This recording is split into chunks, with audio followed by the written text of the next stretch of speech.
And we are live. Guys, I'm using not my regular streaming solution, but a new one. Well, it's not a new one, it's just different one that I use to stream with someone else. So please tell me if you can hear me okay, if the sound is fine, is everything all right? And if it is, then we're going to start it over. So just waiting for your response. Perfect, sounds great. So we're starting. Thank you everyone for joining this stream today. It's going to be absolutely amazing. We're going to have a lot of great talks, both with me, with Rick from Ukrainian, and as I understood also maybe someone from the project Constantine will join, but maybe it's going to be someone on the Rick stream. I want to start the stream by asking you to please give a hand to the moderating team that is a big part of this channel and this community. Without moderating team, this channel would not be able to exist. They are as important as I am on this channel, so please take a little bit of time to post something to cheer them up because they're doing an amazing work. We're going to start today, and we're going to start today quite soon. I'm not going to have a dedicated question section today because I don't know if I will be able to ask a lot or majority of the questions that you will be writing, guys. But remember, if you want to ask the question, I will try to mostly talk with Rick by using your questions. You can do it by just writing the at Ukraine Matters in the chat, because then it gets highlighted for me, and then you can add your question at the end. It would be very helpful if you add the question mark at the end, because then I would know that it is just a question instead of a statement. So please do something like this. We should expect a little bit of a technical difficulties at the start here because we will need to connect. As I said, I am going to be using a different software than I use normally for my stream. All right, let's see. Rick has not said anything yet, so we're just gonna have to wing it and see when it's gonna be available. Let's see. Okay.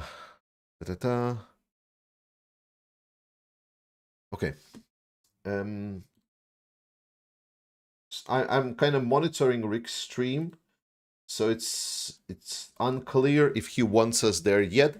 So I want to start by Aussie, thank you so much for being a member for 12 months. It's a year finally, and really great to have you here in this community. Well, I mean, you're technically in all communities, but we don't discriminate. The more the merrier. So thank you so much for being here. It's very appreciated. I'm glad that you finally was able to make it to a stream. I know that some time ago you were having trouble joining. This is fine. So today I'm hoping to focus, obviously, the questions. The big thing is about what's going to happen with US aid. How are we going to see the impact? What's going to be the impact that US aid will provide? And what can we expect for 2024? I think there's been already plenty of talks for it. There has been video by Anders Pak-Nielsen just recently. If you haven't seen that one, I recommend that one. I'm pretty sure people in the chat and moderators can share a link to the Anders Pak-Nielsen's video. I haven't seen it yet, so I cannot comment on what he's stating there, but definitely we will get there. Okay. Well, the time to join for us is there, so let me try to switch and see if we can get... Okay.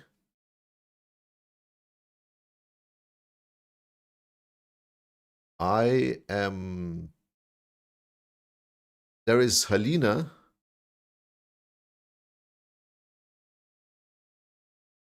Okay. This is very confusing. I guess there is going to be multiple people today. So let's try to... I'm going to start dropping people here, and then we're going to shuffle them around. So sorry, it's not... I don't usually have a lot of the people on the stream, so give me a break here. Okay, and whoop. Okay, many more people, but I don't hear anyone. So if you can hear, that would be super nice. Okay, I see Rick talking, but I cannot hear Rick talking. That is unfortunate. and it's even shows the media that Rick is talking, but I still cannot hear Rick talking. But apparently they can hear me talking, I guess. No. Okay. Oh my god. This is reset. Please transform. Oh my god, what did I do? Oh, oh.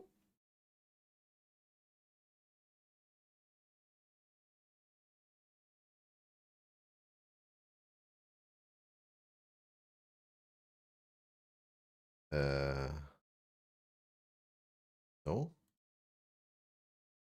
No.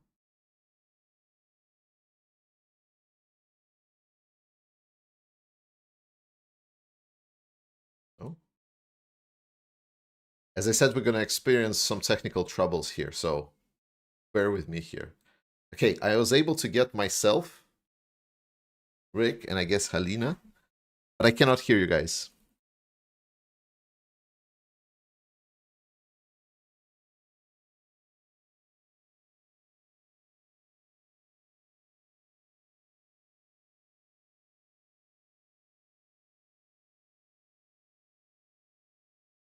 Mm.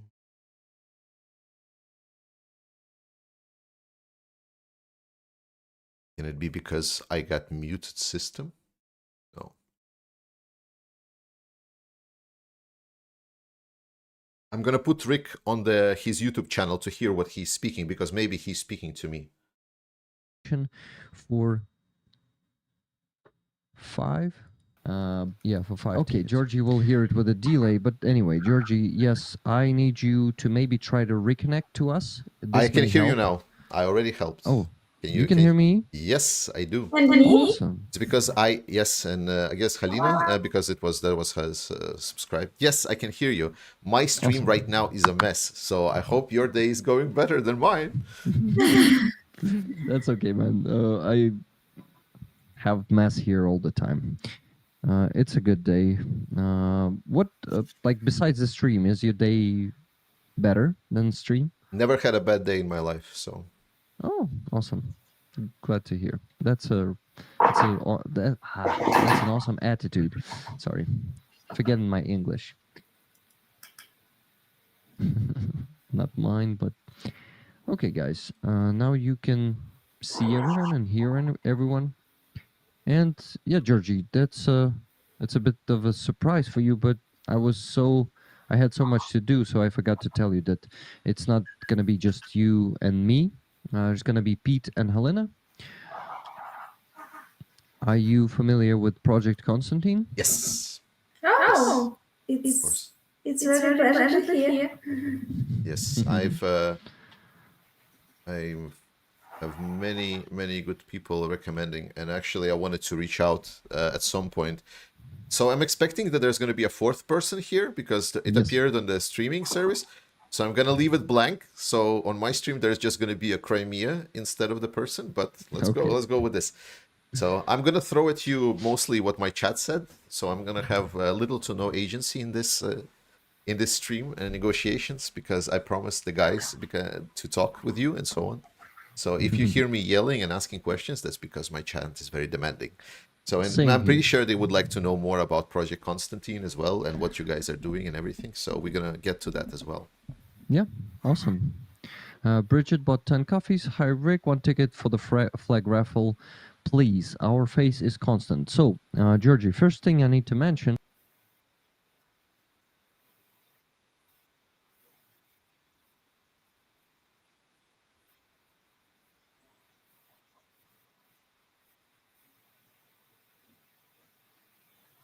Wow. Silence.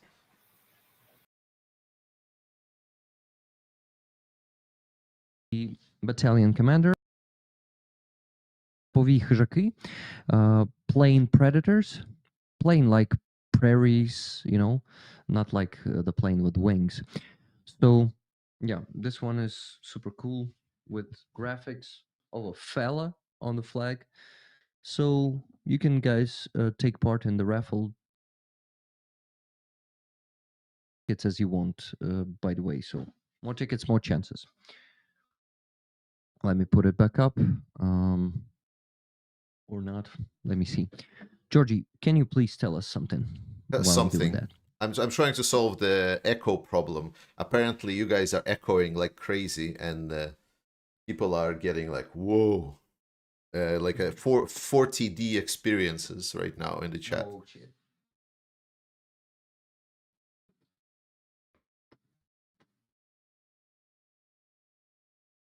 Come on.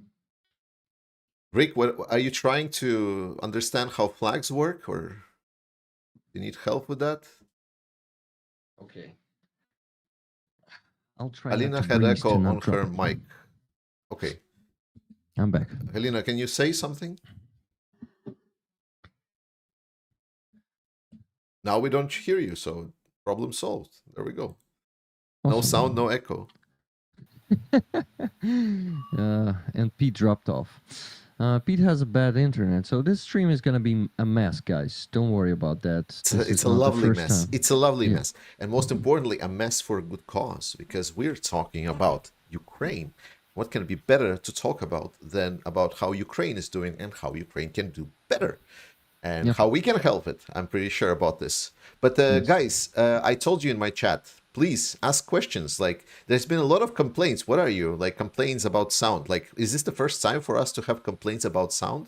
It's not. So ask questions. Let's talk about something more substantial. Yeah, do that. Okay, Pete. I want to introduce you to Georgie. He is from Ukraine Matters. He has a massive and very supportive community around the world. So, guys, please meet each other.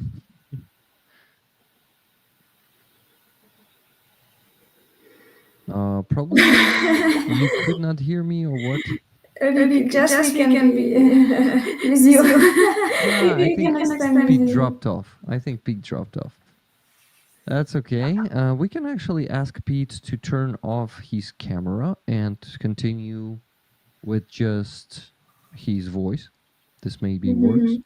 By the way, I wonder if Georgie's still there. Yes. Awesome. Awesome, Georgie. How is Marose? I need to ask Pete. Maybe Helena knows. Helena, how is Marose? Marose, beautiful. She's in my flat. She's on another side of this wall. She's sleeping because it was a long day. She visited churches too, and because it's Sunday. So if she will be okay, if she will be ready to speak, and she will like, she will join the stream. Yeah. Awesome. We would love to do that, to have her here. And she likes Ukrainian a lot, but sometimes when it's loud, it's uncomfortable and it's understandable. You say loud, like explosions? Yes. Sometimes we have several times a day we have alarms and sometimes explosions. Yeah. Georgie, so Pete's mom here is here in Ukraine. She's 80. Georgie, what, so Helena? 87? 87 years old, and she came to Ukraine from South Africa to support our people. Lovely. I recently been to Sweden. Like, well, firstly, I've been to Okeanelze concert, which is nice by itself. So that was very lovely to see them. Finally, I'm pretty sure that Vakarchuk was already giving up singing for many times. So it was very nice to see him again. But secondly, I also met a person from Sweden as well. And she also now became a volunteer and is helping a lot Ukraine. And basically, she had quite a story about how after the full-scale invasion, she just saw what's happening, and she was like, I cannot just sit here and do nothing. And so just a person from Sweden just gave up everything, and she went away, and now she's driving away, driving all the time, constantly between Sweden and Ukraine, and always delivering goods and stuff. So super nice. Was very happy. I didn't ask for her permission to disclose that information, so I cannot just speak who she is. But I'm pretty sure I'm gonna message and ask if she needs a promo or anything. Nice. Would be nice. Keep us informed, please. Sure. Question. Did anything from US has finally arrived to Ukraine? Do you know, Not guys? so fast. Not so fast. Okay. But what about the trucks that were on the border? Like, are they're making in? Why are there delays? Like, because it's been already like what, at least 4 days, so we can surely assume that they have been crossing the border. Maybe. So is there a delay, or you just don't want to talk about it? I think it might be some. Okay, Pete, you'll be back. Okay.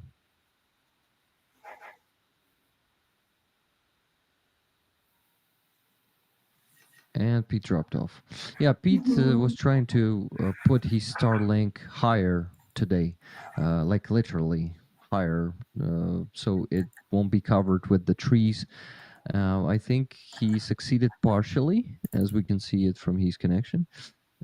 So yeah, but that's okay. He will keep trying. Also, some soldiers will fall asleep later, and he will be able to join us later if the connection, what do you call it, pressure on that Starlink will get lower, if there's going to be less users there. There are going to be less users. Okay, Georgie, we were talking about the Stuff military from US. aid.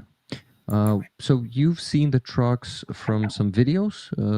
Trucks are standing on the border, or where do you know about them from? It's people in chat. I'm pretty sure that they have seen a lot. I mean, the internet knows it all, right? So Yeah. the internet just wants to know, and we're just talking about stuff. I know certain things. I know what's arriving, what's not arriving, but it's a good question to talk about. Yeah, I actually don't know about any delays. I'm just not very optimistic when we're talking about the military aid from our partners, because there were mostly delays for these 2 years. You know that, right? Well, I'm going to be a devil's advocate here and say that delays, yes, but also there are reasons that let's just say no one east of no one west from Ukrainian border wants to really talk about, because it's too embarrassing. Yeah, of course. And so let's not talk about it. Oh, you want to talk about those? No, I want to talk embarrassing about it. stuff. Oh my God. Like exposing the bullshit. Like that's the best. That's the best. Let's talk about it. I want to. Let's do it. But I do want to say that while true and there is a lot of criticism that should be absolutely talked about and discussed, and all of the downsides should be underlined, it is also very important to understand how far we've gone from the days of we're going to deliver 5,000 helmets and that's about it. Right now, a lot of these things are being taken for granted, that, you know, like Ukraine just should get deliveries of the airplanes. Ukraine just should get deliveries of long-range missiles. Ukraine just should get deliveries of cluster munitions and everything, despite everything. And I'm not saying that they shouldn't. I'm saying that we went quite a way to get from we're going to deliver maybe something that's going to help you fight partisan warfare to now getting like a full-blown support in armored vehicles, in combat capabilities, and weapons. And not only in the military sense from the governments, but also in a sense of civilian support. The fact that Ukraine has been prevalently positively received, this support that is being transitioned to Ukraine, is not only been received positively, that's been doing it, but also it's been on the uptick. The support for Ukraine has generally over time grown. So I understand the problems of the delays, and I think it's very relevant for us to understand why these delays are happening, and we can talk about them. But I also want to never underline that we are now in a completely different paradigm. And while I see that it's not going to be, how to say, like a saving grace for a lot of Ukrainians, you know, because no one that's in the trenches, like for him is like, yeah, the fact that we signed something with US doesn't really help the fact that right now it's just complete hell out there. to be honest, it's been complete hell from the start. Like I've yet to see one message from the guys that I know from Frontlines that was, yeah, it's okay, you know. It's like, no, it's always bad. It's pretty much nonstop. Yeah, non-stop storming from the Russian side, and they never actually stopped doing their offensive. They've been doing it for more than a year, definitely. That's the lack of supply. That's the lack of support, and this is for what I think the Western supplies should be criticized. The fact that we have not delivered what was promised there, and so on. I've recently shown charts from the Kiel Institute on my channel and shared them with people, and in recent times you see a big discrepancy between what was promised and what was delivered, and it's kind of growing over time, and that's the unfortunate part. This is the thing that we haven't talked about, that while it is great that in general deliveries are growing, in general the supplies are being increased, even in European Union, that you can say, okay, US has been not delivering as much and they have been problems, but in the meantime this pushed Europe to be more active. Like, look at the rhetoric from Macron coming out right now. He's very much on fire, right? He's trying to do, if I only wish that the deliveries from France would be as big as he's stating it is. But in general, all of this has increased both in verbal and promises to Ukraine, but also not as much delivery. So we don't see the same increase in deliveries as we see increase in verbal communication. Yeah, that's the problem. So you're mostly criticizing right now. You said I feel that honest criticism should be there. Like, I think we need to look at the mirror, because first and foremost, the fact that Russia is able to do what it's doing right now, in large sense, is because of our indecisiveness. It's the inability to protect the world that has been built after the Second World War. It's the inability to protect the peace dividends. It's inability to continue with nuclear non-proliferation, right? Because with the Budapest memorandum, that is a shitty treaty by itself, right? I know that people in Ukraine really, really love to reference it and say it's like, there was a lot of things promised to us by the Budapest memorandum, but I've read the Budapest memorandum many, many times, and it's garbage. It's shit garbage. Like, there is nothing written there about anything concrete. In general, what it says is like, okay, so we, these big countries, we give you like our honest word, like for real, no joke, like we're not gonna attack you, but please then go give us weapons. And that's kind of the line. It's like there was nothing else besides that. And then if something happens, then we're gonna do something to make sure that the other party knows that what they're doing is not good. That's the text of Budapest memorandum, maybe with a little bit of frivolous interpretation from me. But the point is, it's really bad. But the core of the Budapest memorandum is the nuclear non-proliferation. Ukraine gave up their nukes, and then the peace is guaranteed for the country. It's a peace guarantee in general. So by just allowing Russia to just do whatever it wants and kill many, many hundreds of thousands of Ukrainians and conduct both cultural and actual genocide in Ukraine, right? We're now basically stating, so if a country suddenly has nuclear weapons, and then big players in the world says, hey, maybe you should give up the nuclear weapons, the country says like, what giving up nuclear weapons means that some other country then can invade us and then kill a lot of our people, and then maybe by us begging for help to every possible window open for it, then maybe we're gonna get with certain delays certain weapons. And I think that this is a mistake that for sure we should be reflecting very much so. And that's why I do believe that if we want to get towards returning to that peace dividend, to that safer world that we had before this Russian full-scale invasion, which, to be honest, started in 2014. But even before that, we need to start supporting Ukraine with everything that is there. And I'm very happy that my community understands this. And we just recently closed up the additional 50,000 euros support package for both with NATO 69 Sniffing Brigade and other things. So I'm very, very happy that we're doing our parts. I just want our politicians to do their part as well.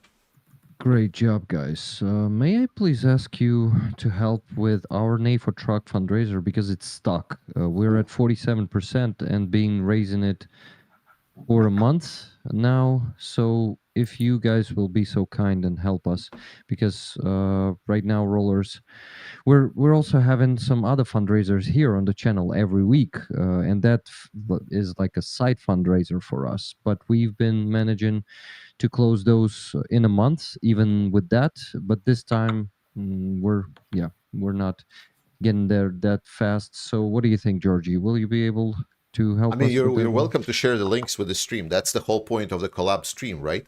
So if guys in the chat, I want to also like to people that are watching my stream and maybe people that so on, guys, if you're thinking about donating to me to my channel, please don't. Like, don't get me wrong. I would love your support and so on, but I'm not dependent on YouTube. I'm having my primary job.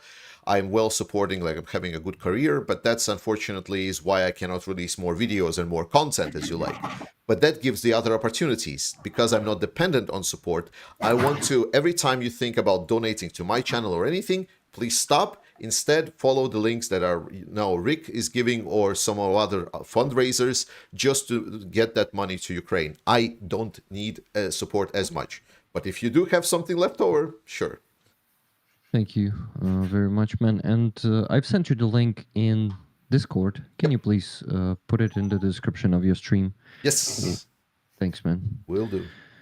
This will help a lot because, like, on the campaigns before, like when we had some stock like this one, I could go to Starsky's stream, for example, but right now Starsky is not streaming much. He just started streaming back again. If I can say so. So yeah, we could use your guys' help. Thank you. Okay, Pete, are you still there with us? Because you're frozen. Yeah, I think Pete dropped off again. That's unfortunate. Anyway, yeah, very unfortunate. And Pete will be trying, and Pete will be getting to some other location someday anyway, so we can try again maybe other day. But also, yeah, Georgie, you gotta invite Pete and Project Constantine team to your stream. I really want to showcase like. I'm thinking about making a series and so on, but that's what my monologue just right now was also about. Is that unfortunately because of my job, I can only push so much interactions with other people, right? It's taking a lot actually to get contacts with everything and so on. And I'm a very annoying person to deal with because like I'm always working and like people can send me a message and then I answer like in 4 days. That's not the nice experience that anyone wants to have with me. So yeah, that's understandable. By the way, man, I think you still don't know that, but I went full-time rolling on YouTube. I quit my job and focused on this. Yes. So yeah. Good. Well, now that you are officially not working, then. I'm officially working here now. Working. That's not a problem because I love this work actually. Yes. It was not the work I had. I mean, I was not bad at it, and I loved some aspects of it, but not the work itself, to be honest. So I wasn't passionate about it, definitely. And you're passionate about your main job, right? Oh yeah, like don't get me wrong. Firstly, I'm an introvert. Well, maybe not as much. I'm like somewhere in between. But I'm a nerd for sure. Like I nerd. Like and I love my job because I'm working with my own stuff and no one bothers me. No one wants to know what I'm doing and so on. Whereas YouTube is like completely opposite. It's like everything what you do needs to be known. Like you go out for a walk, like, oh, you better share about this. You're getting some other initiative. You're talking with someone. What's better get to do this and try sharing. And I'm not as public of a person. It still boggles my mind. Why would people watch me? But apparently they like me rant. So. Well, you're doing a very good ranting. Not just that. You're making some really good points, man. Good You're points. Talking very... about good points, I'm going to continue stealing the show. Keep doing it. The comments section and questions they're keeping piling in. So, in response to the comment that we made about Budapest memorandum, and this is an interesting topic, and I would like to give the word to you finally. I recently watched like a podcast. It was between Yulia, if you know her, like she Yeah, we're friends. is an okay, so perfect there. And she did a talk, and I forgot which was the channel, the specific. So it was podcast. It was recently. some people who moved to Ukraine from other countries. Yeah, but I don't remember the exact name. Yeah, exactly. So, and the podcast, and one of the interesting question was like that. The question that was addressed to her was, but what about like if Ukraine gives up part of the territories, but then they join NATO? And you can take any point from this to dissect and talk about it. But the important part is what people in chat here mentioned for me is that the Article 5 of NATO is actually not worded as decisive as it is. Very often, Article 5 of NATO is being translated to attack on one is an attack on all, essentially saying is like that if there is an aggression of the state, then there is an aggression against every other state. Unfortunately, it doesn't mean that as soon as the Article 5 is triggered, that it instantly draws every country into the war conflict. And there is a lot of layers of undecisiveness there that needs to be overcome. Firstly, what it triggers instead is a consultation cycle. So as soon as a country triggers Article 5, they basically call for a mandatory consultation with all of the other members to talk about whether or not other members would participate in the defense of that country. Secondly, the countries technically can just not participate. They can say, yes, but we don't see it as an Article 5, therefore we're not going to be participating. It's still semi-voluntary. And thirdly, it's also not given that if a country participates, that the participation will be as dedicated that they will send their own troops and defend, so on. So Article 5 and wording of Article 5 is actually not as defensive. So here I come back, and this is where I'm going to give it to you. When people discuss about why don't you just give up part of the territory and join NATO with a rock solid Article 5 agreement, why do you think it's better than the Budapest memorandum, and why do you think it should be followed upon to? Totally not better than Budapest memorandum. And we actually, with the risk of Trump becoming a president of US this year, we cannot be sure that NATO countries, specifically US, the biggest military power in NATO, will really go and defend some other countries. Because that dude is talking sometimes about getting out of NATO. And I think that's a potential risk of NATO totally being impotent and not able to do anything. And you see, if we give up more territories than we gave up in 2014, if we give up the territories Russian occupied for the last 2 years, we will freeze the conflict, or again freeze the war, and let Russia use another 8 years, or maybe even less than that, because I think they developed their weapon production and they received invaluable experience from this phase of war to be able to next time really capture maybe even the rest of Ukraine with just one attack, because they develop their tactics every day for the last 2 years. And unfortunately, they've been succeeding in, for example, destroying our energetic infrastructure. Now their attacks are successful and they can destroy 1 or 2 power plants in one attack. And this could be happening with many other things. And you see, freezing it is giving Russia time to make their army even stronger and then invade us again in 5 or 10 years. And that maybe even if they won't capture the other part of Ukraine, and even if NATO forces will be fighting on our territory for us due to Article 5, if we're going to be the part of NATO, even then, there's no guarantee that Russia won't occupy another 20% of our territory. Then it could be another 2 to 5 years war, together with NATO countries fighting for us here on our territory too. But it could become another frozen war for another 5 to 10 years, and then it will repeat again. So it repeats, and unfortunately, I don't see that Western countries are learning the lesson of 2014 these days. I mean, a lot have been learned, but not completely. I think we could have learned so much more. Not we Ukrainians learned it. We know that we need to escalate like maximum that we can, because if we don't, we're just going to be killed, all of us. Our cities are going to be leveled to the ground, and there's going to be no Ukraine in some decades, maybe even earlier than that, if West won't increase the production of weapons, ammunition, artillery shells massively. Not like right now. So that's my short version of what I want to say, though it was not short. Yeah. Well, compared to me, it was short. Alina, I have a question for you, like something that maybe you can answer, because Project Constantine works very, very closely with actual guys from the front line, right? So the biggest questions that I get asked a lot, and there was also here, is always how are the guys, like, can they hold, and can they win? Like, do they feel that they can win? Do they feel they have other options to win?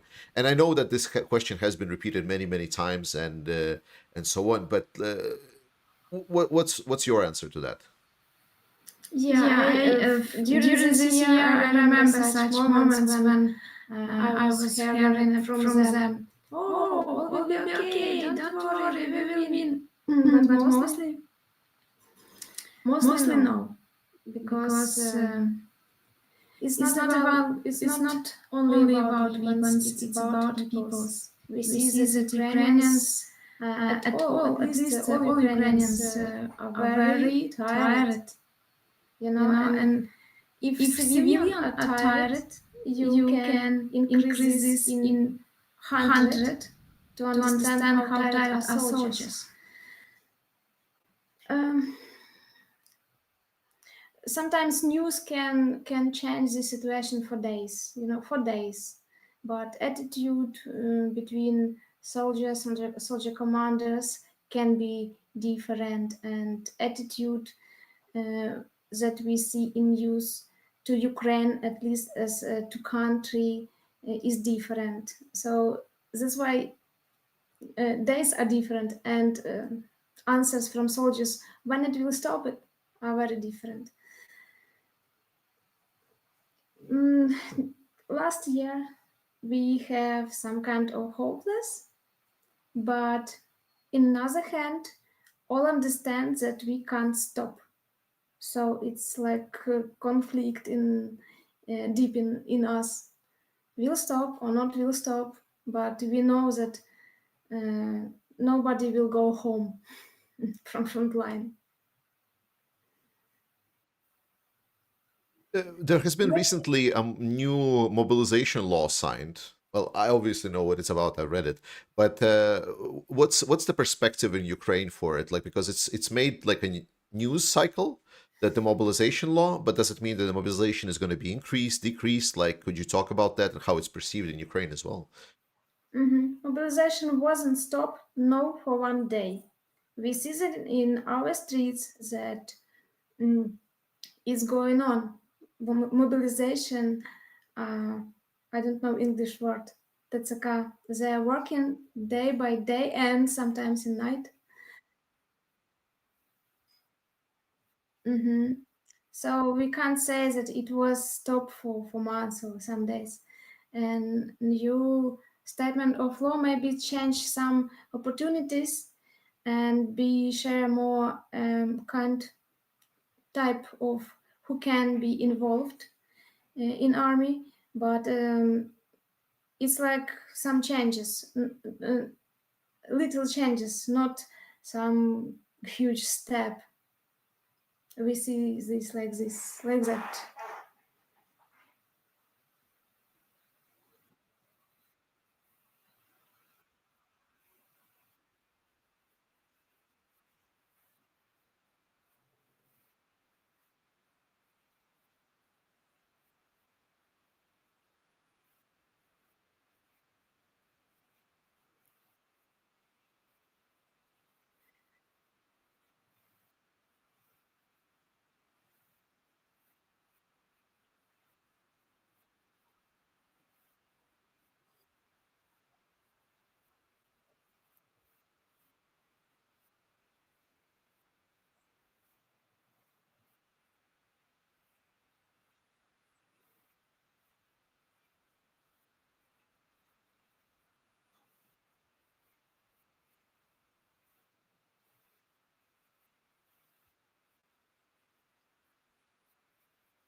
first you need to receive the summons somewhere on the street or on the road, and then you gotta go and register there. Like, so nothing really changes there, and it doesn't give us the opportunity to get a big boost in number of people joining the military. That's also a big problem. This is why most of the soldiers are upset with this law, and they see it as a loss. And a lot of them started being demoralized and speaking about that we haven't lost our state in this century yet, and stuff like that.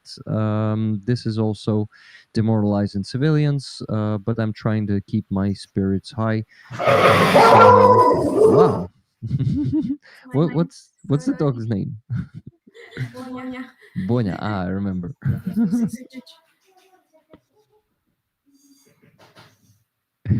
Someone wants to get into the camera. So yeah, that's basically it, Georgie. Lovely. Thank you. Lovely. I was just trying to solve the audio issue. I found the solution, but now it's like, for example, when Halina is talking, I need to switch off certain channels of audio. And then when you're talking, I need to switch them back on, because then the people cannot hear you. So I'm going to be like in the background here. So jungle. yes, it's going to be like a little bit of a clown. Where's my red nose? I don't know. I want to thank your community, people from your community, because we received 7 donations. In total, it's around 400 euros. Thank you very much, guys. Important question. Yes. Who let the dogs out?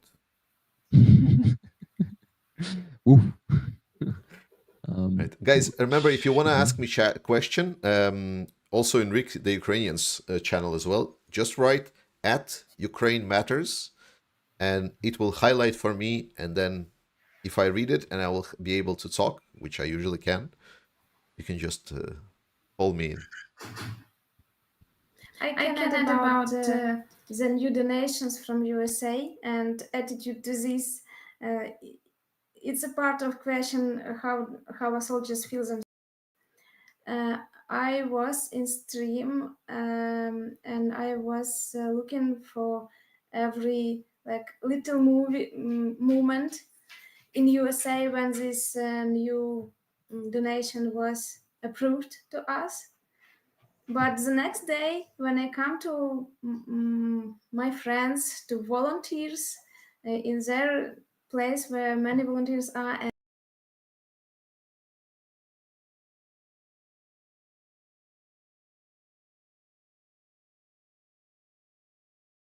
no one say about this news, it's like we'll see, let's see what it will be. It's not about trust, because we understand if it will be safe.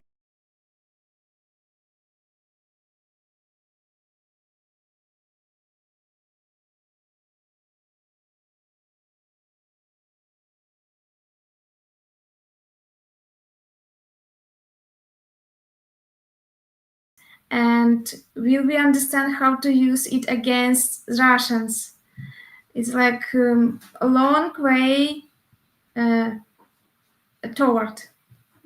So we all like a tiger before the jump. All feels like that one day, yeah, we will see. But for now, let's just see what's going on. And I saw how it was like celebration in USA and celebration between our volunteers aboard, and Ukrainians. We didn't feel so inspired. Yeah, I actually was saying the same thing on some streams of my friends, that unfortunately here we also feel a great tragedy, because for this half a year so many soldiers have fallen, and Pete seen this with his own eyes. He has seen how his brothers in arms were dying. He's a bottle medic, and he tried and he saved some of the lives, but you cannot save them all, and you have to lose your brothers, and we lost too many We lost many thousands of the best of our warriors in these last already 7 months, by the way, and we still don't have enough shells. Yeah, so many like that's the transition that a lot of the deliveries are not being always counted for. By the way, I lost Galina for some reason. She's back. Yeah, okay, lovely. She's But the cost in lives, like that's whenever there are discussions about terrible audio. I'm sorry for that, guys. I'm really trying to do my best. But yeah, Rick's sound is not. Yeah, okay. Yeah, it's just I need to juggle somehow. But is the cost in lives, like the shells that are not delivered, it's cost in lives. And whenever people say like, oh my god, it costs us like 0.3% of our budget and we already spent so much and you want us to do more. Yes, that's exactly yes, what I please. want. Yes, that's exactly what I want. Because like we are right now paying with money. Like it's just money. Like people say, especially like in US, there's one argument saying is like, oh my god, we have the debt. Have you seen our debt? It's like it's a debt to yourself. Like you're just giving yourself like a tiny promise that you're for sure gonna pay it at some point. It's a talking point. There is no like risk because it's a debt to yourself. And then secondly, in EU, right, we have been stuck in this contractionary contractionary economics. We try to essentially, oh, we should not overspend because if we overspend, then we can get like in debt and so on, and then it can get problematic. And we don't wanna be in essentially in eurozone crisis again, like in 2008. And it's a weird situation where instead of just spending and doing stuff and investing in our own security, we're struggling with some ghost of our past or present and afraid to spending just a little bit more, and it's a minuscule amounts. We're talking about like 0.3% for US and like the same about for Europe. It's minuscule amounts, and instead Ukrainians are just dying and paying with blood. Like you ask anyone, it's like, would you instead want like your I don't know nephew, brother, friend to die, or you would be okay spending that $10 a year or a month or something like to just help? Because right now with minuscule investment, we can end this. We can help end any kind of potential Russian aggression and we can prevent anything. It's an investment in our security. If you don't care about Ukrainian lives, then at least care about your own, on your friends or whatever, because that's what matters. And it's a hard conversation to have because I've recently watched about this that it's very hard to empathize for people in the West. People needs to be like people in my community or your community, Rick, that really can emphasize themselves with Ukrainian situation, because no country in the West can even imagine right now them being in this situation right now. For example, terrorist attack anywhere else in the world, we can technically understand how it is, right? Because it can happen every day. Like a terrorist attack in Europe is relatively common. In US, less common, but you have local, like your own, like in US, they have domestic terrorists. I was remembering the name.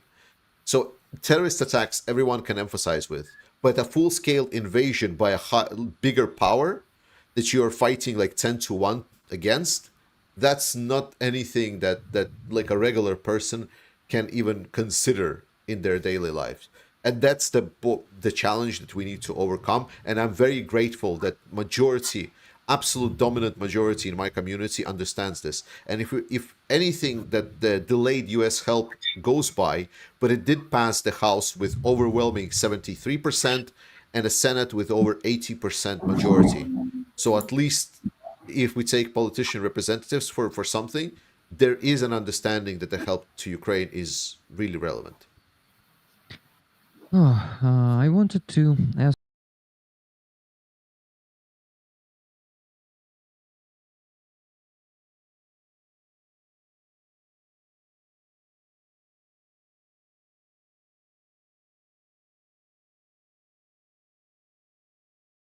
I wanted to ask you, Georgie, if you added the link to description. Sorry for this question, but need to make Yes. sure. Yes, Thank it you. is been added and pinned. Thank you, guys. We're going to be really grateful. Me and soldiers from 3rd Assault Brigade Lumiere Group. They're FPV pilots and they need a truck and they're waiting for it for a month already. And now we're at 51%, if I'm not mistaken. Thank you so much for boosting us up from 47 to 51. And we'll be grateful for more donations. Also, I wanted to say that this one is with a pineapple patch. And pineapple patch is the actually a patch of Visiting the Wounded. Do you know Lilia Trochimets, Georgie? Do you know her? Georgie? Yes, she's the sister of Ivan Trochimets, I Yes. believe. Yes, hear yes, me? she is. And she is actually, she you has hear me? her own project to visit the wounded soldiers. Can you hear me? Different. Yes. Okay, sorry. Yes. Yeah, but I know her. Like, yeah, they are common. Like, she's been like a blogger, right? The Ivan, and but then he got in I believe he got either struck around that cafe in either Chasiv Yar or Konstantinivka. No, Kramatorsk. Kramatorsk, yeah, sorry. Yeah, it was when there was a strike in a cafe, and he talked extensively about the moral impact, and yeah, I know that he has a medical condition as well. Yeah, I know them. Yeah, and me and Lila have become friends for the last few months, and I'm actually doing this campaign for the NATO truck together with her to actually let her organization make her organization more recognized and to support their work also. So Visiting the Wounded has the pineapple. It's the symbol of their organization, because every time they visit the wounded soldiers in hospitals, they bring fruits with them and pineapple, of course, because it was the first fruit Lila ever brought to soldiers. So now it's like their visit card and they are bringing it every time. So yeah, just wanted to let you know, guys, that when you get the patch for this campaign, you will get the page of this amazing organization, and you will also have it in your collection. If you're collecting those patches we all have in those NAFO campaigns of 69th Brigade, you will also have the contribution to that organization. Well, not directly in this case, but symbolically, let's say. And yes, I think making it more recognizable and famous is very important, because they are doing a very important job, because those soldiers really need the moral boost, and those girls are given the moral boost. Believe me, guys, I visited one time the hospital together with them, and yeah, they are shining when they have company, and I'm really happy that they are doing that work. Thank you, Lila. Thank you, Lila's community, because it's big now. I think a few dozens of girls are already members of Visiting the Wounded. Thank you, Dr. Tuso, for 50 gifted memberships. Thank you very much for that. 50. And that's a huge one. Huge one. Dr. Tuso is a legend. He always drops bombs like this one, and he won Azov patch once on the auction for $5,200, man. Oh, wow. that was huge. It was his appearance, actually, back then. Like, Elena, it was crazy. could I talk before I invite Project Constantine to the chat? Can you for the audience, because I have like 1,000 people right now watching me. Well, us.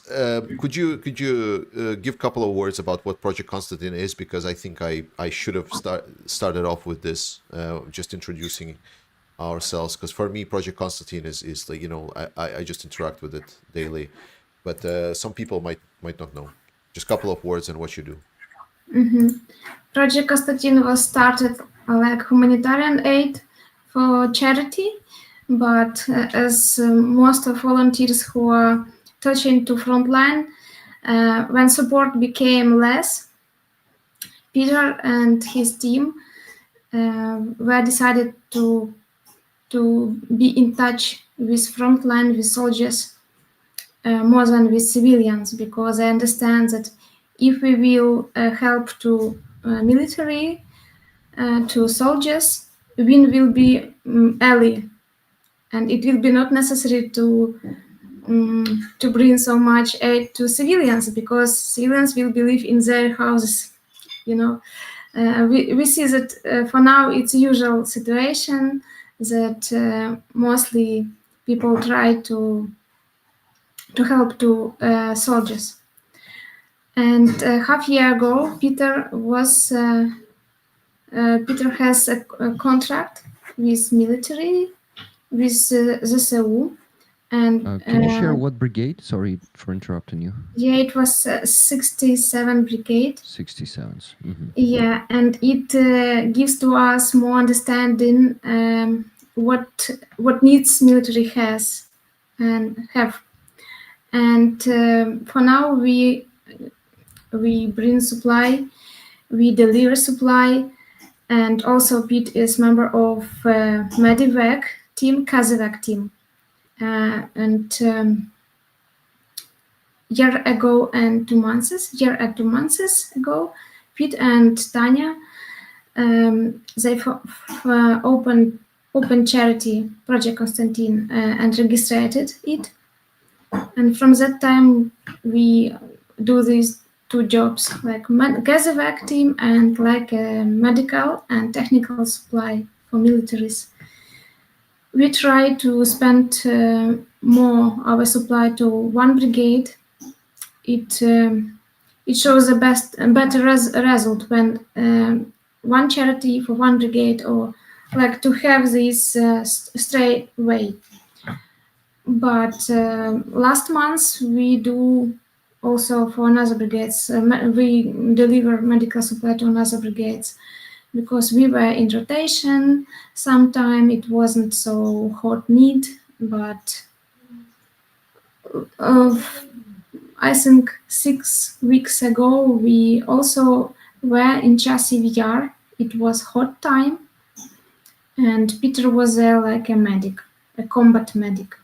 And now we are doing work about edition video from there, and in few days everybody will can see what Pete was doing in Chasiv Yar.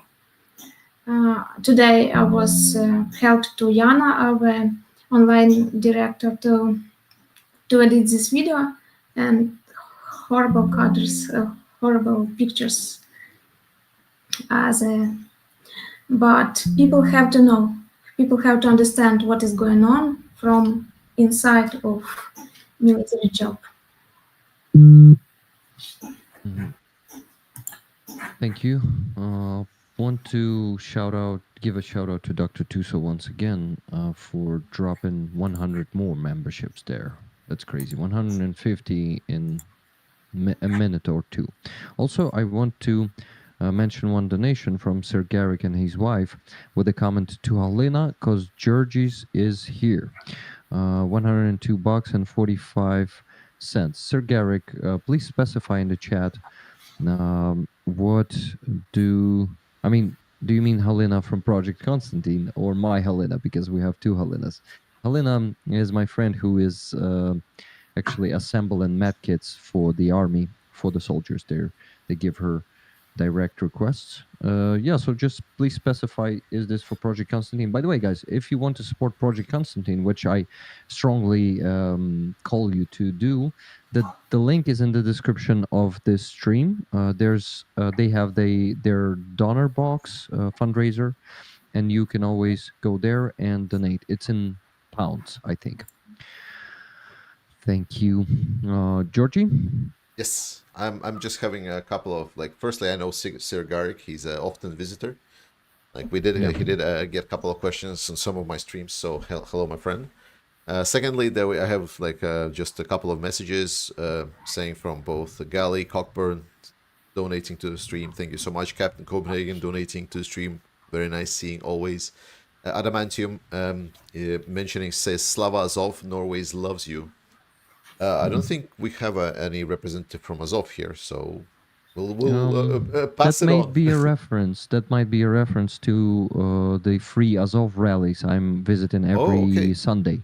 Is there a Yeah. free assault? Right. Yeah, man. There's a free Azov rally here in Kiev, and not only in Kiev, different towns and cities in Ukraine holding that one. But that rally is happening every Sunday, and I'm doing a stream every Sunday, guys. So if you're interested in seeing this, you can go watch the recording of mine from today, and see if you like it.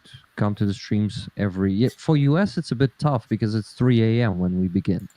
But for Europe, it's pretty manageable. It's midday here in Ukraine. Okay, I have a topic. So since we started talking about Azov, so let's talk about Nazis. Why there are so many Nazis in Russian army? Because Russian ideology is very close to the Nazi ideology. This is why they match. And Rusich, for example, I think the most brutal Nazi organization in the ranks of Russian army, I think it's just a symptom of Russian system, which is purely Nazi. Do you agree with me, Georgie? Oh, absolutely. I'm just interested to see the others' perspectives, because I'm subscribed to certain Telegram channels where they are listing, the captured troops, like who has been captured, like they're posting pictures of captured Russians. And like I would always see Russians with like Nazi tattoos and everything. Like some of it is because they are coming from the prison, because there's a lot of prisoners, obviously. But in general, you can see that this Nazi ideology is prevalent, and not just Nazi. It's like it's also anti, like not just anti-Semitism, but like the oh my god, I forgot the word. Like basically, like they are against the nations around them. I forgot the definition. Chauvinistic? Yeah, chauvinistic word work. Fine, that's fine. So some chauvinists, like, and that's recently shown up to be where they have a terrorist attack, which was is attack of terrorist against terrorist nation is actually a terrorist attack, or is it a retribution? And I'm a little bit unsure how to treat it. But recently they had this attack in Moscow, and after that we saw complete like chauvinistic attitude towards the representative from Tajikistan. Like we saw like bands, groups of people just beating up random women that are just like as they say, incorrect color.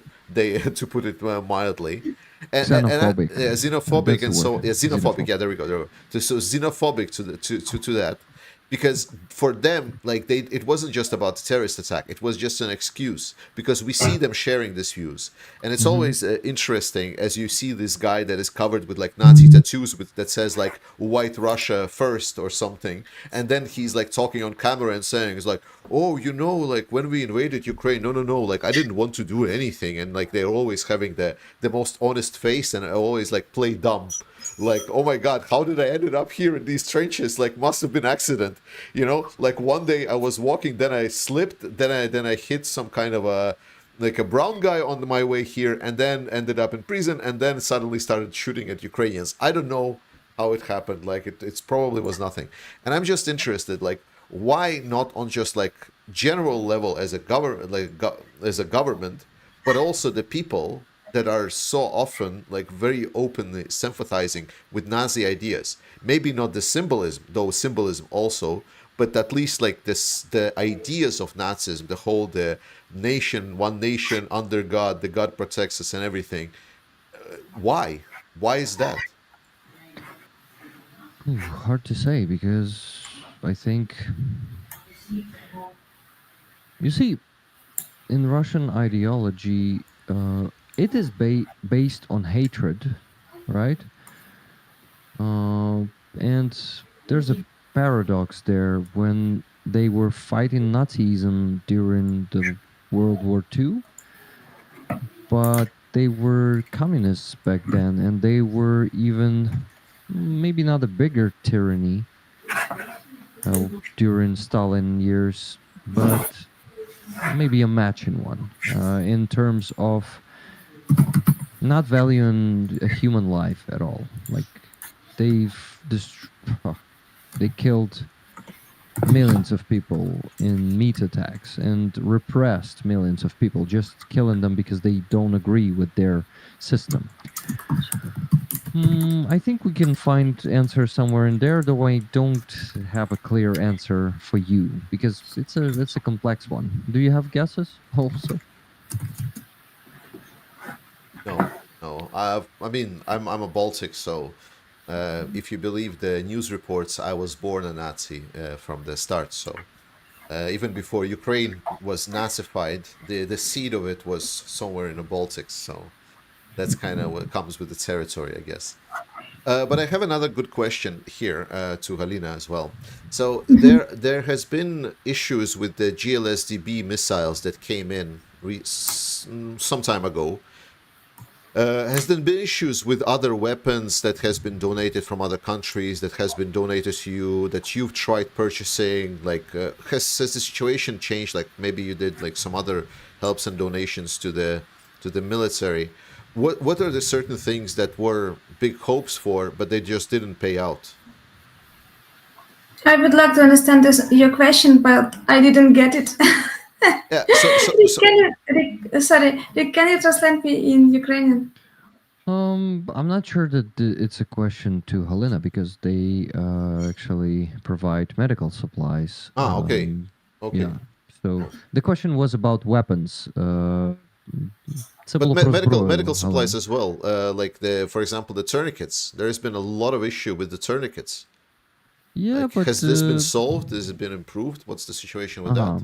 Okay, I can ask that question. Галина, щодо турнікетів поганих, як зараз з ними? Проблема все ще присутня? Yeah, we have some proposition very often in my Instagram, in our official charity page Instagram. People wrote, do you need this? Like it's cat, and they show us photo. It's not cat 7, and we have to explain people that there is some difference. They are not another kinds except cat 7. They are not approved by our army and our Ministry of Health. We can't take it. We understand that you want to help, but please ask us how it more easily and more necessary to help to our soldiers. And we prefer the system where we can say to people what do we need exactly, and to have connection with volunteers to understand how to deliver it to front. Thank you. But the same with system of rep. Electronic warfare. Yeah, because they are different, and in Ukraine we see many manufacturers, little manufacturers, which are growing very fast like mushrooms. But not all are good quality, and not all are good for some type of places of местности. Areas, yeah, different areas. Yeah, so it have to be checked twice, and we are looking for отзывы. Feedback. Yeah, we are looking for feedback from militaries. How do if they use some special new developments equipment. Jen Concestus is asking for a follow-up question about tourniquets. Are they not supplied by the Ukrainian government? Держава не постачает турникеты, чи постачает? Government also are including this process, but usually in one IFACs, IFACs. Yeah, IFAC. We have one tourniquet, but soldier has 4, 2 legs and 2 hands, and when it explosion with shrapnel, we understand that it's almost nowhere can be like injure just one hand. It's usually it's 2 tourniquets or 3 tourniquets for one person are needed. That's why we try to put in IFACs 2 or 3 tourniquets. Yeah, and the government is not providing with enough tourniquets. They mostly provide soldiers with siege tourniquets, right? if I'm not mistaken. Dnipro. Yeah. Dnipro? No, I'm not sure that the government is doing that because Dnipro is not certified yet.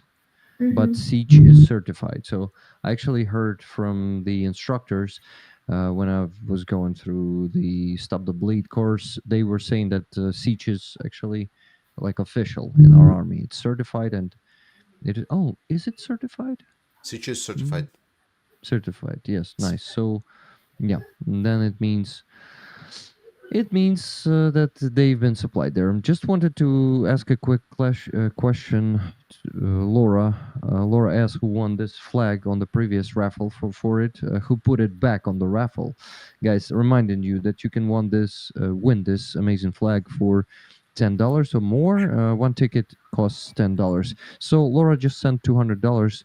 Fundraiser of your choice. Thank you. Maybe you want 20 more tickets to win it again and put it back on the raffle? Please let me know. And that's it. Georgie, giving you back the mic. Yo. I'm just reading that the follow-up again to the follow-up is that to make sure that the government at least supplies some medical assistance, because there was some confusion that there was like no medical supplies sent to the guys at the front for 1 year, apparently. That doesn't sound true, but please, like, can you correct me on this, because maybe I don't know something. Can you repeat the statement? Yeah, please? so the statement is that Ukrainian government does not supply any medical supplies for over a year now. Everything needs to be bought in themselves. I've never heard of that. Helena, maybe you've heard of it? No, I am exactly know that government provides our brigades of basic collection. Like package. Medical supplies, but also volunteers are doing very great job. And this is what I've heard, and this is I just want to make sure, because apparently there was some confusion that maybe there is like not enough medical supplies. But that is like true for literally everything. Like you name me a soldier in a front lines or even near the front lines and say like, do you have everything that you need? It's gonna be a list. It's gonna be a long list going forward of the stuff that they need. Yeah. I just want to say thanks to Dr. Ude for 50 euros. He says, love from Germany. Hope new ammo arrives soon enough. I'm hearing a lot of negative reports at the moment from the front line, which is because this help is coming in later, my comment. And then he says, which is kind of expected, but it still makes me feel very worried that it might amount to a collapse or something. With regards to Frontlines, I will talk about it in a video tomorrow, so stay tuned. Frontlines analysis comes tomorrow. We're going to talk very, very extensively about what's going to happen, how soon, and what Russia is up to. Yeah, by the way, I wanted to ask you a question, Georgie. Oh, no. When we were talking about the approach of West and the delays and those that they need to wake up more than they are now because the threat is real for everyone. I wanted to ask you, because we Ukrainians still see that Biden's administration is on the same track to not let Ukraine lose, but still not to provide us with enough weapons for Ukraine to win. Do you still see the same? Yes. Well, I cannot talk for Biden's administration, right? This is something that someone like Jake Bro probably would get you in depth. But what I really want every Ukrainian to understand, because there has been a lot of discussion about what West should and shouldn't do, should or shouldn't understand, is that this war is for Ukraine to win. Period. Yeah, we're not asking anyone to win it for us. Yes, you are, but it's a correct way to be in, right? It's a good way to do. Like, to ask to provide weapons to win is a correct stance to be in. That's what countries should do.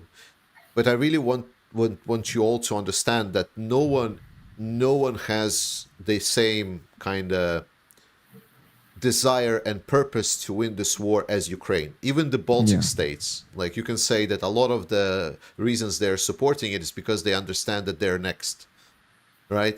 So no other country can understand the situation Ukraine is in than Ukraine. It's Yeah. only Ukraine. So it's up to you to win. The awful truth is that everyone loves a winner. No one likes a loser, and especially if that loser is on your side. Yeah. And when there was, and that's why I think that the summer offensive for Ukraine was such a big failure during the last year, is because it created a lot of media narratives and democracies, as much as we don't like it, as much as it uncivilized and incorrect. That's what drives a democracy. That's the public opinion, public narrative. And so right now for Ukraine is a hard position to be in. Ukrainians, with a lot of hard work, with big thanks to Zelensky and what his team has been doing, the image of Ukraine as a country that is fighting and has a possibility to win has been reinstated. The optimism in Ukraine has been growing. But it is now for Ukraine to deliver on that optimism. So if you want for countries to support you, for you to win, you need to get there. Well, And that's the answer. So if you want Yeah. Ukraine to win, you need to start winning. you see, there's a good comment from Cheryl Waitley there. You need weapons to win. You see, Georgie, the problem is that Russia has almost 10 times more everything. Like, they have 10 times more weapons, artillery, shells. They have huge support from other tyrannies like North Korea or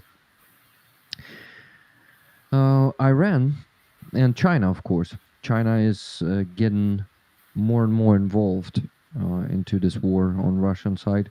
Even like some U.S. official yesterday stated that China also have chosen the side in this war, and it won't fool us when it says it's neutral. So I think U.S. also sees this, yes. But I wanted to say that we all are going just from the point, we Ukrainians, when we say, like, sometimes we can sound demanding when we are asking for weapons, and when we're asking for weapons sometimes for more than 2 years, like F-16s, we still didn't get them. Even if it's all agreed and all of that, we still don't see them in the Ukrainian sky. We will see them this summer, I believe this. But anyway, it's been 2 years. So the thing is, why we are so demanding? Because of the same fucking Budapest memorandum. Because we've given up our nuclear weapon, the only thing that could prevent Russia from attacking us. The only thing we've I'm given it gonna up. stop you right there, because this is a flawed direction. I already stated that Budapest memorandum does not contain anything that any country should do. Like, the only thing that Budapest memorandum states is that the countries that signed Budapest memorandum needs to wiggle their fingers. That's it. That's the only thing that it states. That's the only thing that the countries legally are obliged to do. The fact that there is nuclear non-proliferation, there is like a spirit of spirit has been broken. And that's why I am saying about the criticism that we should do. But when you're stating, like, you should provide us weapons because Budapest memorandum, that is false narrative. There is nothing in Budapest memorandum that states anything about providing weapons or help and anything like this. Then that's not more than moral obligation. Correct. From U.S. and British side, because we're not talking about Russia at all. Correct. Okay, so then that means that we were just fooled. Yes. Just used. Yes. Just used as some dummies. Yes. Nice. That's a very, very tragic shit. That's exactly what I'm stating, that we need to be responsible for what happened. That why I think we need to follow up on our promises, that what we said, that what we do, that we want the world of peace and so on. And for some people, it's the personal self-interest, the investment in our own security in Europe and US. For others, it's like maybe a moral compass saying it's like, like the spirit of the memorandum was still that we're going to provide the independence of Ukraine. There was nothing on paper that said it, but the spirit of it was it. And my position is, because the spirit of it was it, that we should provide, that we must provide, that we need to have this nuclear non-proliferation treaty reinstated, that Russia must pay its price. But when you say it's like, yeah, but we were expecting weapons because Budapest memorandum, that is flawed. Okay. Not gonna argue here much because I understand that we were just fooled, and let's hope we won't be getting the same again. But we're already not getting the same again. We have the huge aid, and it's also up to us, man. I totally understand when you're saying Ukraine should win this war. It's also about fighting corruption in Ukraine, which is here. I'm not ever denying that. We need to fight it better, and we as a civil society are doing that. And unfortunately, it's not just that easy. You need years to really defeat this, and you need some institutional changes. And right now, we don't really see some institutional initiatives. I mean, like initiatives from our government or something like that. But we have it from civil society, though it's not fast. It's going to take years to implement those. Any comments on that? Yeah, I'll just finalize the circle and just want to say, like, when I say that Ukraine needs to win and start winning, that like the point is, like, the emphasis is on start winning. There's a good saying that goes like this: put your money where your mouth is. And because democracies are run by this public narrative, that's why it's good. So while the narrative is now Ukraine is defending, they need to get the weapons and so on, just don't do we're going to totally win and crush Russia in the south. We're going to break through to Crimea. We're going to start drinking tea in Sevastopol already this summer and then fuck up. Don't do that. Just don't fucking do it. There was a very, very stupid idea to do that. Yeah, I totally agree. So just continue being like, okay, we still need more weapons. We still need more weapons, and accumulate them. Like, prepare for the counterattacks, and then suddenly it's like, whoa, Ukraine just retakes some parts of, like, wow, nice, good, okay, big victory, right? Yeah. And nothing changes. So the point is, like, no one is pushing you right now. Like, just don't do what got you in this situation in the first place. That's my totally hope. Agree. And then coming back to the corruption and so on, it's a whole red herring. Like, the whole that Ukraine is a corrupt country and so on. There's plenty of other corrupt countries. Expecting that a country that is in a state of invasion is just going to solve all problems is just ludicrous. Ukraine has already gotten much better with regards to corruption, and most notable is the fact that it's being talked about. We need to understand that the corruption and perception of corruption are one of these counterintuitive things. The more you hear talks about corruption, the more it means that the corruption is actually being fought. The less you hear about corruption, the less it's actually being fought. Because the only time you hear about corruption, when it's being exposed and put out on demonstration, when there is like, oh, there was like a guy that was stealing millions. Oh, no shit. And now we're talking about it, and we know that there is a guy that has been stealing millions. If we would not talk about it, then we would never know that there is a guy that is stealing millions. So the fact that there are cases and more talks about that Ukrainian corruption is coming out, that we're having the prosecution, this guy, the cases and so on, that is much better than not talking about it at all. Unfortunately, it's the counterintuitive perspective, because for a lot of people that are like, oh my God, we're having all of these cases right now, whatever we're going to do. No. The cases and appearance of the cases, and they're being talked about, is good. Yeah, it's great. Exactly. The fact that the guy that recently was drunk driving and hit 4 people, he's now being removed from and being hopefully prosecuted, is a great example. In earlier Ukraine, like 10, 15 years ago, that guy would just drive over and then instantly would just, like, people that needs to be paid off would be paid off, and no one would ever hear about this. Then only people that saw this news report would then suddenly, hey, what happened with that guy? Like, Yeah. are you saying no? Like, because that would what happened would be in the Baltics in 90s. Yeah, exactly. Um, just want to say that it's a great point that actually when you see more corruption being disclosed, that means the fight on corruption is much bigger and we're actually doing something. The problem is a bit different, but not going to get into that right now because that topic, you actually made a great point on that. So let's move on. I wanted to mention one thing where it's a big thing for me, so I want everyone to know this. So, Georgie, there's an information for you, and also you, Helena, of course. Helena, maybe if you're in Kyiv this Wednesday, come to the exhibition that we're starting, the charity exhibition. We're auctioning 8 paintings. Each painting was drawn by the body of Ukrainians, of 3 Ukrainians. There were 2 models, and one painting was actually drawn by the body. Can I say it that way? Anyway, by the body of the artist, of the painter himself. So he's my friend. Today we started putting the paintings in the art gallery on the walls, and we're gonna have an opening, the official opening this Wednesday. It's gonna be 6 p.m. Ukrainian time. I'm gonna stream from there, so you'll have a chance to see all of that. So the painting, basically the brush was painted, put on the bodies, and then canvases were, I always don't know what the word to say, їх притулили до тіл. Do you understand this, Georgie? Like they got close to the body or something. Yeah, something like that. But when you put something on the body to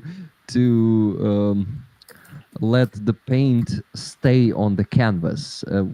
So yeah, they were like,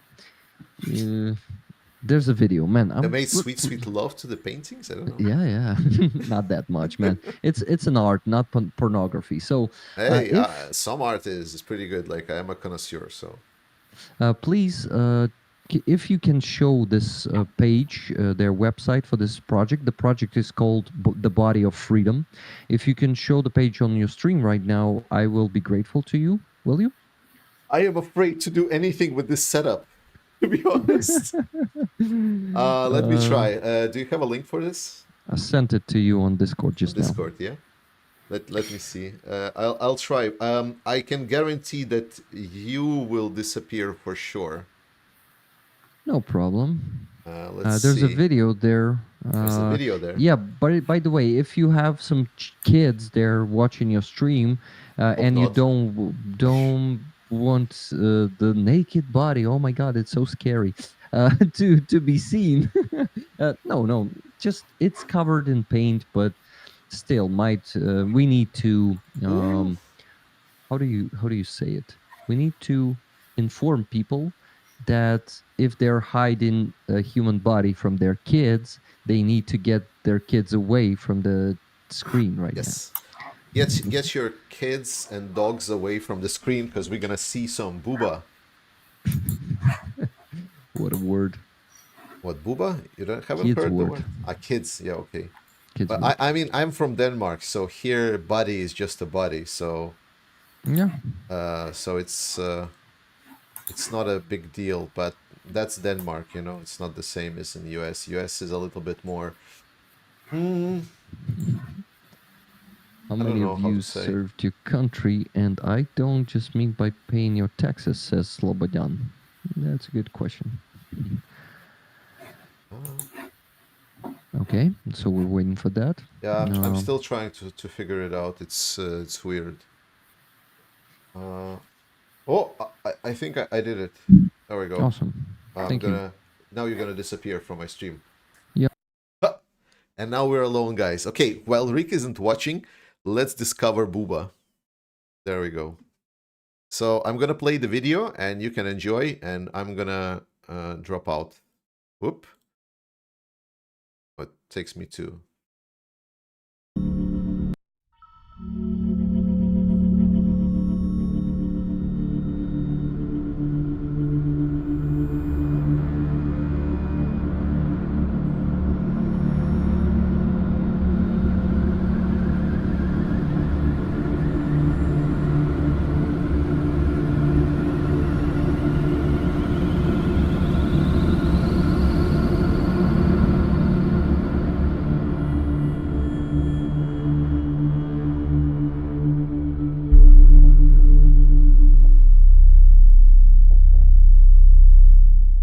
вже понад рік, щодня і щомиті, перетворюючи ідею в план, можливість в рух, дію в зброю, долаючи сумніви та страх, прямуючи до перемоги, вільні та сміливі, сильні та натхненні, нескорені, ми робимо все, щоб повернути своє. Тіло свободи – це тіло кожної та кожного з нас, хто допомагає Україні боротися за наш дім. Відбитками цих тіл ми створили 8 полотен, які можна придбати на міжнародному аукціоні. Кошти надійдуть у точкові збори для підтримки Збройних сил України. Полотна назавжди залишаться з вами, як символ вашої допомоги та нашої вдячності. Разом ми потужна сила, що вже не раз довела світу. Україна – це про єдність, про незламність, про свободу. Тіло свободи.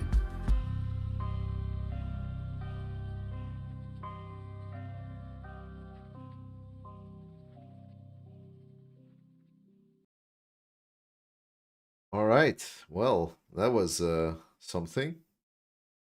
Let's get back to our guests. I guess if I can. Sorry, I get carried away by Booba. Nice, man. Will you be able to scroll through the page, through the I will website? try to the page. You still want me to scroll somewhere? Sorry, I just got so impressed. There was like too much information for me. Like it's too much art. It's too art. I mean, It's too much sorry, art. Yes, too much. It was excellent. I left the link for people to participate, but what do they need to do? Like because everyone is got There's confused. another page for the auction. I'm gonna send it to you. Just give me a second. Okay. I have my own Belling, yes. auctions webpage now. You can show them this link. Please add it into the description. So there are the paintings on that page. They're like actual lots, and you can place a bid there. You don't need to connect any payment system there. You just need to put your email, name, and the phone number. It's all private. Only I can see that. And if you're going to become a winner, that website automatically sends you a message that you're a winner. That's basically it. Not a message, an email. So yeah, please place your bids because this art is top notch, and those paintings, those big ones, are We 60 saw. by 80 We saw. centimeters. You saw the top notch. Yeah, we saw the top part. Top part. Yeah, no bottom parts were shown, but no, on these pictures here they were. But anyway, I was telling you that sizes are different, paintings are different, and yeah. So, have you shown people the paintings on the page? We showed everything. Awesome, thank you very much. And the link to the My Mini auction site. Can you please also open that one? That's the last one, I promise. I think I already closed everything. So. Okay. As you But wish. I think they will figure it out. It's a link. It's okay. I posted the link. It's in the chat. People are reposting it. Everyone one is that is everyone My was Mini very auction? excited. Yeah, the auction link. Everyone is very excited. Awesome, thank you very much. So you knew how to appeal to my audience, and I approve of that. Nice. I really then am hoping for some bids in the next minutes. I'll be checking the page. So We'll guys, see. please put your excitement into the dollars because all the money will go to the fundraiser for the pickup truck for a sniper group. Their name is the Group of Black Beard, actually. Interesting name. They are from Kulchitsko Battalion. It's the 1st National Guard Brigade. Now you have all the information that's needed. If there are going to be any questions, please address them to Georgie or to me, and I'm going to reply to them. No, don't address questions to me. I'm not gonna answer them. No. I mean, address them to addressing me. them to you in your chat so you can readdress them to me. That's what I meant. Oh, in that sense, yeah, sure, Yeah. for sure. Good question. Are they signed by artists and models? These paintings? We will sign them for you guys. I will ask them. Models are gonna be on the opening of the exhibition this Wednesday. On the stream, you will see them too, and I will ask them to sign them maybe not after we will hang them off the wall, because they're hanging them there now, and it's going to be really hard to sign them. But they Yes. will sign them. They will all sign them. That's a good idea. Thank you. But yeah, you were spot on, because like my stream is extremely immature. Like we're like 90% of the time we're like discussing serious topics about, you know, world geopolitics, and then we're discussing about the health. We're doing like donations, sending weapons or drones or anything to kick Russians. And then like the 10% of our streams is like complete devolvent to absolute like toilet type humor, or like discussions about butts or whatever. So it was the top notch. It's like, yes, yeah, that's absolutely mature. I love it. Like, and like majority of my audience is like 50 plus, and like we're old people just having a lot of fun. So I enjoy it so much. Nice. Georgie, there's Greg here, joined us like half an hour ago. You see that Greg Terry. strange. Yeah, Greg Terry's here. Hey, did I get him as well? Can I get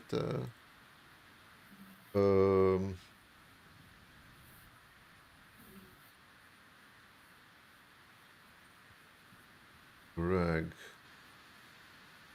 Let's see if it breaks my sound as well.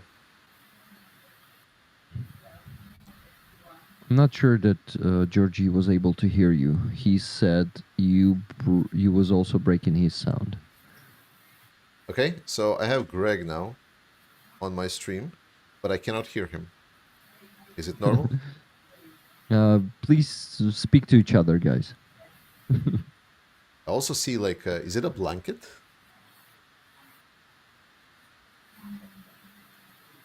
So he I'm not cannot sure. hold the phone while he's driving, right, Greg? Oh, man, like, don't call and drive. That's stupid. No, okay, I will not show Greg on my stream. No. No, no driving and chatting. Fuck that. Guys, if you're watching my stream and driving, stop. Safety first. Georgie, can you hear Greg? No. He says his wife is driving, not him. Oh, okay. But he might be saying this for you to keep him on the stream, I'm sure. Okay. Is he okay? That's an immature joke. I'm not gonna make jokes about that. He's laughing right now. So you can put two of us simultaneously on the stream, right? Well, I mean, I already have two of you, so that will be the third one. Also, you have a signature for your camera specifically because you're now a YouTube employee. Do you mean me? Huh? You mean me or what? Yeah, I mean you. Nah, not YouTube employee. Just YouTube is partially paying me through my community. No, Yeah. my community is paying me through YouTube. Yeah, that's the correct answer. Then how I signed you on my stream is absolutely correct. Unemployed. Unemployed? Unemployed Rick? Rick the Ukrainian unemployed. Yes. Well, I like to think, well, whatever. Being unemployed is amazing. It's amazing, guys. I recommend everyone to join my club. Okay. Does Georgie So, have Georgie- audio now? Georgie, can you hear Greg? Yes. Okay, so- just have a small talk or Yeah, a big no, talk. real quick, because I am traveling. I'm heading back home. I went to see my grandmother. She broke her hip. She's 93 years old, and I had to go by Washington, D.C. I went to the Ukrainian embassy Friday. I was there all day getting my new paperwork done. In fact, I'm going to be, the ambassador helped me. She's friends of mine with Pavlo and Gurion. So they're actually doing a different type of visa for me. And they just gave me a piece of paper and they'll send it to me to get back into Ukraine. And then I'll go to Kyiv and they're going to have Kyiv give me a 5-year multi-entry just to come and go as I please every other day. It doesn't matter. So really, really good news there. They see the work we're doing. But in reference to the questions about tourniquets, so yes, Ukrainian soldiers are actually given one, and they do need 4, and Galina is an expert on that. So a lot of the supply that we're going is to outfit them for 2, 3, or 4 tourniquets due to the amount of appendages. And yes, Siege is now acceptable by the Ukrainian army, and Siege tourniquets are actually made in Dnipro. That's why Galina was saying that. And the Sich is it's like 80% of the quality of a Cat 7. The problem is on the front lines, the Cat 7s are very readily copied from the Chinese impersonators. And sometimes it's a challenge to know the difference. You can tell the difference by feeling the plastic and also by feeling the way the band is. And you can know which the difference is because they're even able now to copy the stamp that shows the genuine Cat 7. The second thing, Georgie, you guys were talking about 15 to 20 minutes before we went to the porno world was art world. Art world. I'm sorry. That's how we call it here. Like, let's not. Yeah. Let's I not. know, Let's I'm not. just Let's not messing. pretend that we're. It's you Christians who call it the porn world. I knew that would get you, Rick. No, but then the second thing about the Budapest memorandum and the world coming together and doing what they're supposed to do. They've actually done it. The Budapest memorandum is a little bit misunderstood document, and yes, Ukraine did give its nuclear weapons up, and it was a big problem. But the problem now is Ukraine now has to respond. So yes, we're going to be receiving the Czech initiative. We're going to be receiving the Ukraine American aid, and some of it's already there. Great Britain stepping up to the plate. So I completely agree with Georgie as I understood him. The ball is now in Ukraine's court because they have to fix the mobilization. I've been preaching it for months. And that comes from frontline experience, the rotation of troops, the proper outfitting of troops, and making sure that they're rested. Because if you lose 12 guys, but then you're resupplied with 11, yeah, you went down, you net lost one soldier, but you lost months and months, if not years of experience. So Ukraine right now must fix that. And I believe they're in the process. And then the other thing I heard, and I so appreciated it, Rick, from you, and I'll just call it the way it is. I've been screaming about Budanov since the war began because he gave this fake hopium that we're going to be in Crimea by April 2 years ago, and it did more destruction than any good. But things are changing now because it was Budanov who said about 2.5, 3 weeks ago that, hey, the war is extremely serious, and we even have possibility that Kharkiv will go gray zone, meaning nonstop and very difficult for us to hold on to, nonstop shelling and attack. So I'm appreciative, and my speech will be over. I'm appreciative that now some of the viewpoints and the outlooks are changing because, in my opinion, truth is what wins and not hopium, but truth wins. And when people of the world and governments of the world see the truth, see the need, see that we are in a dire critical situation, but hope is not lost because Ukrainian soldiers are some of the best soldiers on the planet. Let's do our part to help them. They do their part. And at that point, victory can come. But if all of those aren't working together, it'll be a challenge. So just driving, heard all of your conversations, wanted to jump in and say that and say hello to everybody. Thanks, man. Lovely. I mean, like Budanov's excuse, I watched his recent interview to the BBC service, and he's like, oh, remember in your prognosis you said that we're going to be in Crimea? And he's like, well, we technically were in Crimea. Our units were landed in Crimea. It's like, that's not what you meant. That's a third grader excuse. Thank you, Georgie. Thank you, Rick. That's correct. So technically, guys, when I was up on the Sumy front line, and the front line on Sumy is actually on the border with Russia, even though it's not painted red there as it is in Donetsk and Lugansk Oblast and Zaporizhia and Kherson. It's red. It's a red line on the border. It's gray I went zone, out. I would call it. Well, you can call it gray, but it's red. It's got a Sumy army sitting up against it. It's red.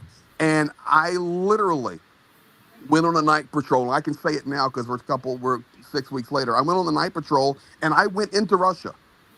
I crossed the border, went into Russia on their patrol with them. And they go, you're in Russia now. So I can come back and say, hey, I was in Russia. I've taken the Belgorod Oblast. Bull crap. Okay? Yeah, we may have guys. We've got guys everywhere. But the reality is selling truth and selling the need that Ukraine, for example, guys, they struggle right now even in the delivery of food. If you want to know about medical supply rotation and why it's so important, what Project Constantine does and what it is we do and all of us working together, and Rick and Georgie and all the YouTube communities that are doing they're putting their money where their mouth is, as Georgie said, is because we're making up the difference. The guys down south on one of the hottest zones, and I really don't want to call it because I don't want to get anybody in trouble, But down on the south, in one of the hottest zones, they received 1 drop of medical aid from the Ukrainian army in 13 months. 1. We were making up the difference. And I just think, I know all of us are preaching to the choir. We support Ukraine 24/7, 365. But truth wins. And when we're sharing the truth, I think that rallies even more support and helps Ukraine to ultimately, I believe, win the war by fighting for truth, but standing for truth, but sharing the truth. So that's my 2 cents as I drive back north. Yeah, no, I completely agree. And even if it's an ugly truth and you don't want to hear it, guys, you need to hear it, because only then we can actually work on our mistakes by recognizing that truth and admitting it. That's the only way. Yeah, there are 2 things that help Ukraine: truth and boobs. This is what we discovered from today's stream. I think that's a great message to send. Guys, if you take away 1 thing, or preferably 2 things from this stream, truth and boobs, please share both. Mostly boobs. But truth for sure, for sure. Support Ukraine, support the communities. We are having a good time. Yes, we did have actually campaign Tits for Ukraine. That's true. We did run a campaign. Yeah. We did. We actually have a patch somewhere like with Tits for Ukraine. That's true. Yeah. Like I saw think, that patch. Yeah. Like I think No. Go, Gray. There's a cafe, Georgie. I saw that patch. I am not bullcrapping you. Or one similar. Let me just say it that way, with the same verbiage on it. So I don't know if it's your patch or not, but I saw a patch. So there's the cafe on the Armenian cafe. That's the gateway to the east and the south there, near Kropotevsky. And every patch of people coming by, I've done videos about it, and there is a patch on their wall. And I don't know why I remember that name of that patch, but I do. So I don't know if it's Georgie's patch or not, but I have seen that patch on the wall there at that cafe. 2 birds. It's Tits. Yeah, tits, basically. Okay, that's not the one I saw, but Okay. it had the same name. Okay. Yes. Actually, I should drop this in for someone today, because I actually discovered that I have 2 of them on my shelf. So maybe I can donate one to someone on this stream, some lucky fella. Do you guys? Wow. Maybe I can buy in. Like, does this count as a bribe? I'm good. Okay, yeah, this counts as a bribe. So I'm gonna bribe someone from your community that wants to get this. So if you can raffle it out, I will be glad to donate this to someone from your community. Awesome, man. That's gonna be amazing. Corruption, So- yes. Awesome. Yes, I would love, because if I'm not mistaken, all money go to our fundraisers, right? Or not? Yeah. I mean, like, it doesn't have to be money, like, because look, this community, like, what I always talk on my community, right? We all want Ukraine to win, but everyone here has different positions in life, right? There are times when you want to do some support, but you just don't have the ability to do so. So a lot of people in my community, for example, they do activities otherwise. They write to US representatives. They send mails. They go out. They show support for Ukraine. Yeah. They go on the news. They annoy the politicians, so the politicians don't forget. So what I'm saying is, like, okay, if a person donates, therefore he is good, therefore I'm going to give him something. I don't feel that it's fair for my community, because I think every single person that is watching me right now, that are taking time off their table to dedicate and show their support, to continue, they are absolutely worth it. I don't judge a person by how much disposable income he has. I know this because I was in a position like this. I was a student once. I didn't have any money at all that I could spend. And if that would be position that I was in back then, and not the position that I am right now, where I have some disposable income, where I have benefited a lot from YouTube and YouTube advertisement money that I was able to donate to Ukraine. And now my consciousness is clear, because I know that I'm able to send in a couple of months, a couple of hundreds of bucks to support Ukraine. I feel good about this, but I should not discourage the people that just don't have the possibility to be financially supportive for Ukraine. Every little bit helps. In a war as big, no task is too small. I totally Amen. agree. It makes me look awful right now because I'm doing this raffles for donations because I always have a shitloads of fundraisers and I need to close them. This is why, like, guys, you know that I have the same opinion that Georgie. So how do you want to do this? How do we find I don't know. the person? You can ask your moderators to pick a person to go into this. Like, I don't know, maybe raffle, whatever. Like, I don't know. Pick a timer. Like in 10 minutes, for example, you look at the chat. Whoever sent the last message at that time gets it. Let's go. Well, okay. Let's do it. Everyone now starts sending message, and the message can be a pineapple. Remember? By the way, guys, pineapple. That's that's the symbol of visiting the wounded, and you've donated. You've Yes. donated more. Now it's €9,851 and 96 cents. Amazing. We went from 7,726.70 to 9,851 and 96. So more than €2,100 been donated during the stream. Thank you so much for everyone who joined in. We're getting close to, well, not yet to the end of this fundraiser, but guys, it's almost €10,000. So please, if still, just join the stream. Me and Lilith Rohimets, we are raising funds for the NATO truck for the 3rd Assault Brigade Lumiere group. They're from 1st Battalion. And we're at, let me check the percentage now. Rick, Yeah. I see Jana hopping in here, and I'm going to stop and get gas and switch my 54. wife and drive so it's safe, so Georgie doesn't get upset at me for driving and talking. Yes. Don't drive and participate. Don't worry, buddy. I won't. She's been driving, but it's time for me to take over. And Jana can just pop into my slot there. I'll be back on normal schedule starting tomorrow. I had to make these trips and get it all done. Georgie, look forward to talking to you more. Yeah. And And what Yeah, about go ahead. me? Rick, I always love, I get to kiss you, Rick, so it's good. Just once. Okay, man. Yeah, Thank you yeah, for you got joining in. Galina. Paka, Yeah. paka, paka. Paka, paka, lubię was. Was lubię. Okay. Thank you, everybody. Thanks, Greg. Thanks, Thank man. you. Bye-bye. Bye. Bye-bye. It's nice to meet you. Couple Yeah. of comments See you that later. I need to address, guys. So, Lag Monster says, did you know that you can donate your reward points on Bing Microsoft account, then Dansk Ukraine's committee? I haven't known about this. I don't know what it is, and I don't know what it is, but I'll Google it up. I'll save this as something to Google. And then, just to prove my point, Beachbomb77979 says, I have little money, but I have contacted some elected officials here in the US. So, as I said, everyone tries to do their best. The community is very, very strong, and I appreciate every single one. Thank you. Please Okay. support Ukraine.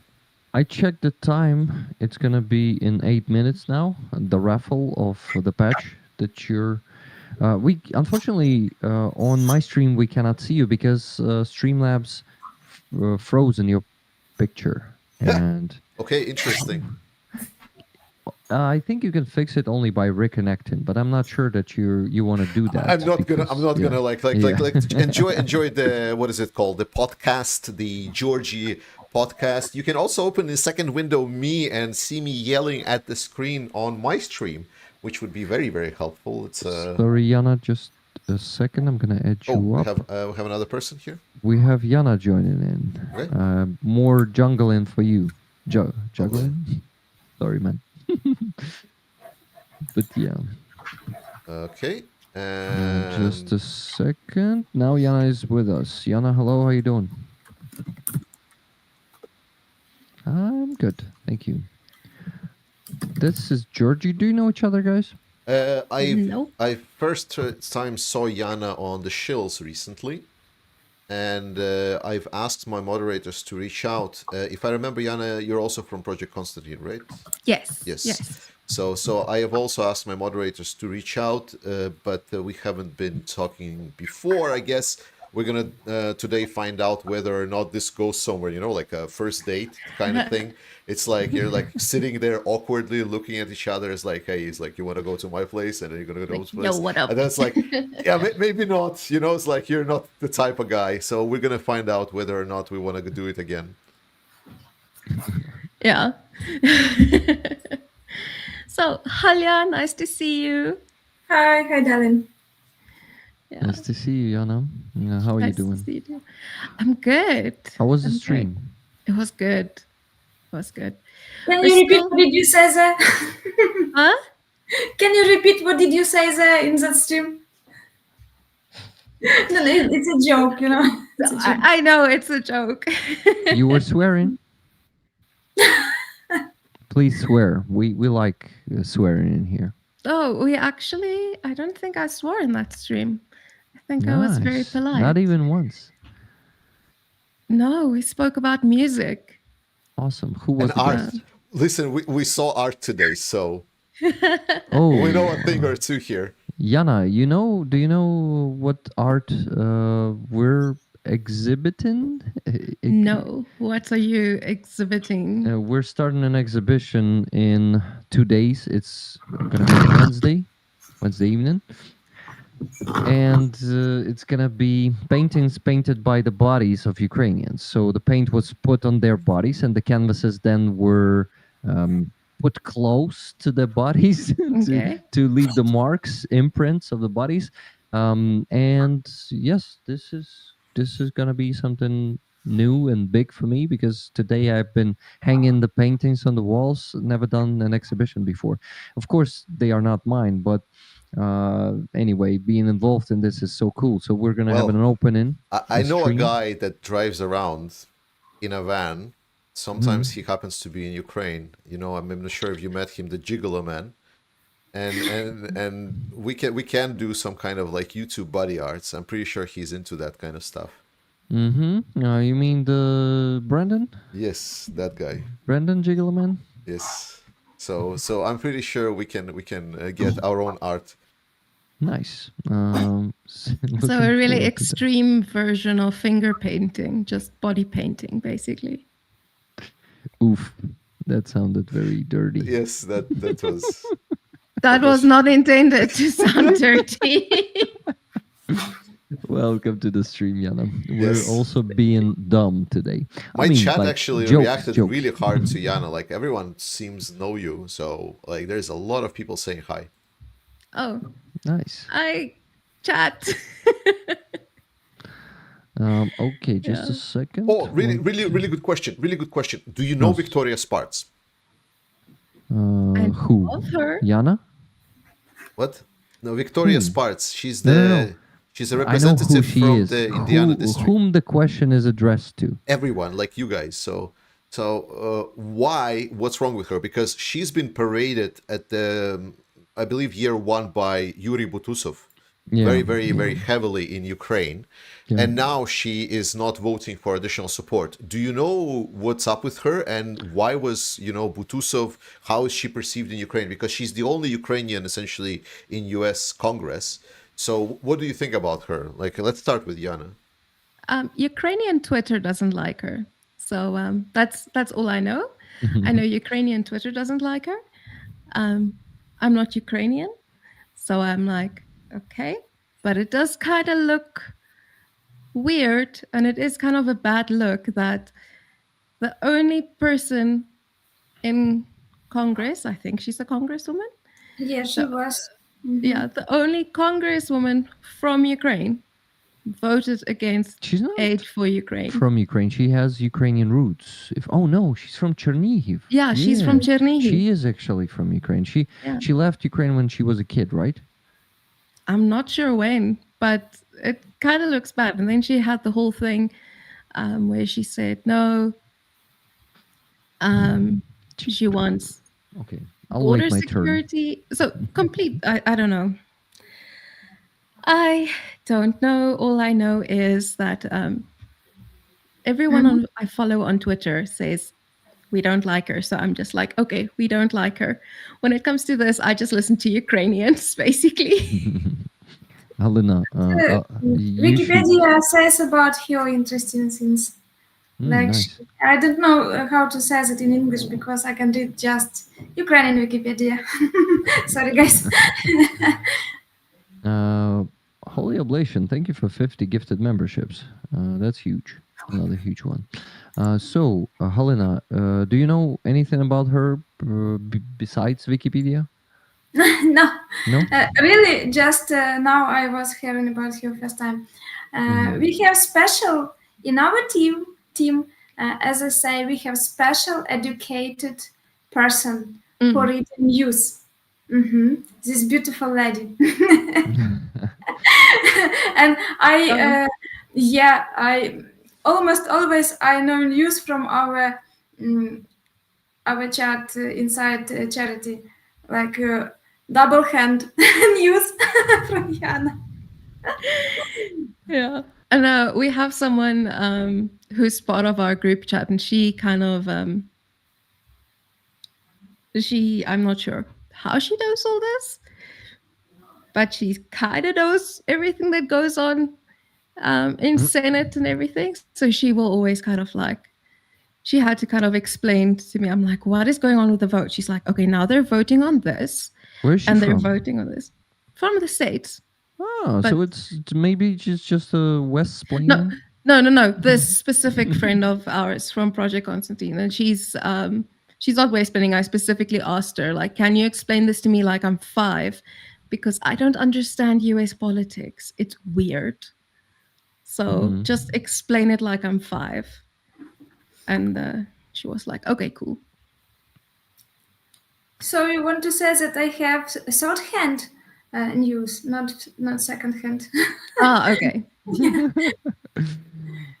Okay, actually, it's time to do the raffle for the patch, and then I will tell you what I know about Victoria's Spartz.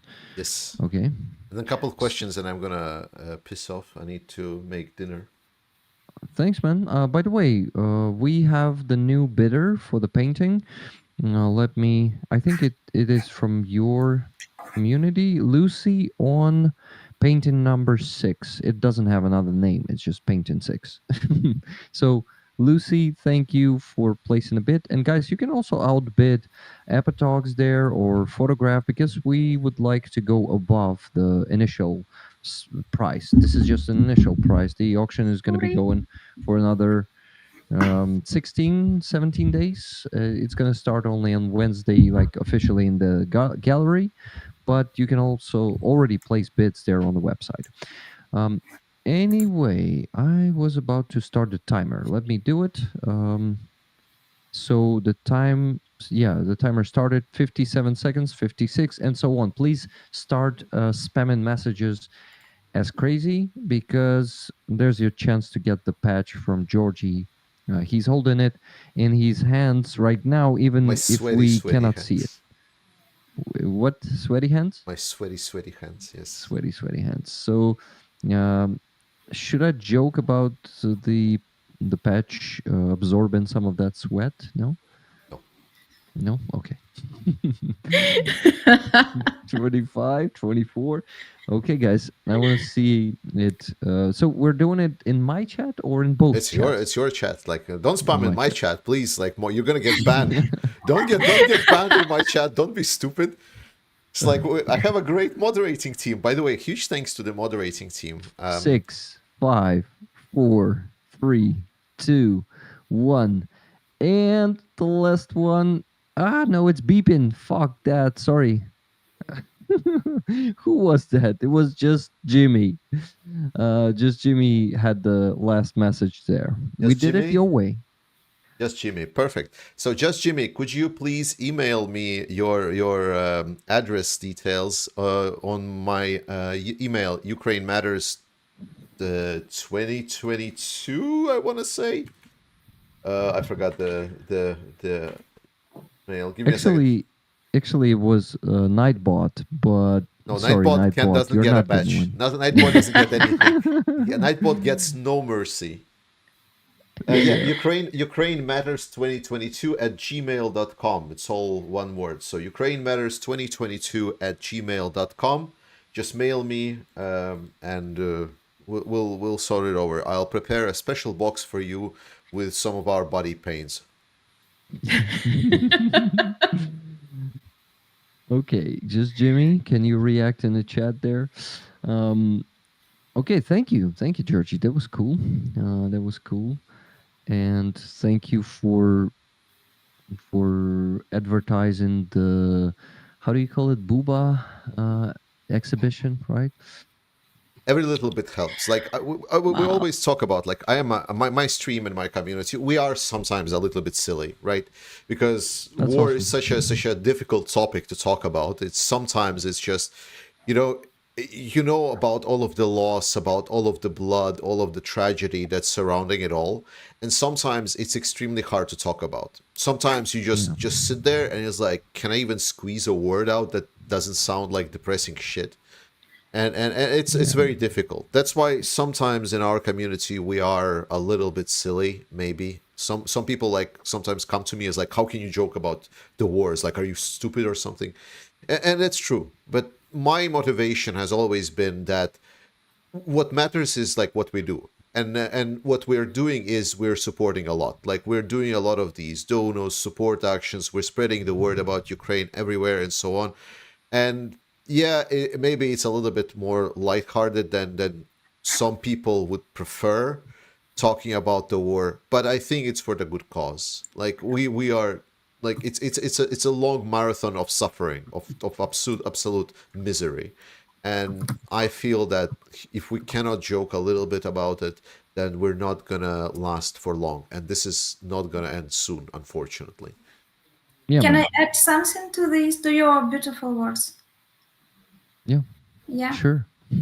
You before asked about why Russians do like this. Why do they use Nazi logos? Or yeah. What do you mean? In the beginning of the stream, Georgie, you asked why Russians like they move their attention to Nazi signs. You mean Naziski symbolic? Yeah. Yeah. The Z and V and As general, the Russians are so favorable about Nazi ideology and Yeah. sometimes symbolism. yeah. Mhm. And I understand during these 2 years, during 10 years, actually not 2 years of war, that people either wage war on the humanity within themselves or against the humanity outside. Yeah, and we see what side wins in Russia. They have war against the humanity outside. For Ukrainians, we can say that this war is double hard for us because we are fighting on two fronts: for humanity inside and for humanity outside. We have to protect our own humanity and world humanity, and that's what you are taking part in, to keep in humanity. You are our supporter to keep in humanity to us, inside us, and to keep humanity in Europe. And I think that we can start like fly down in our emotions, in our words, in our hope.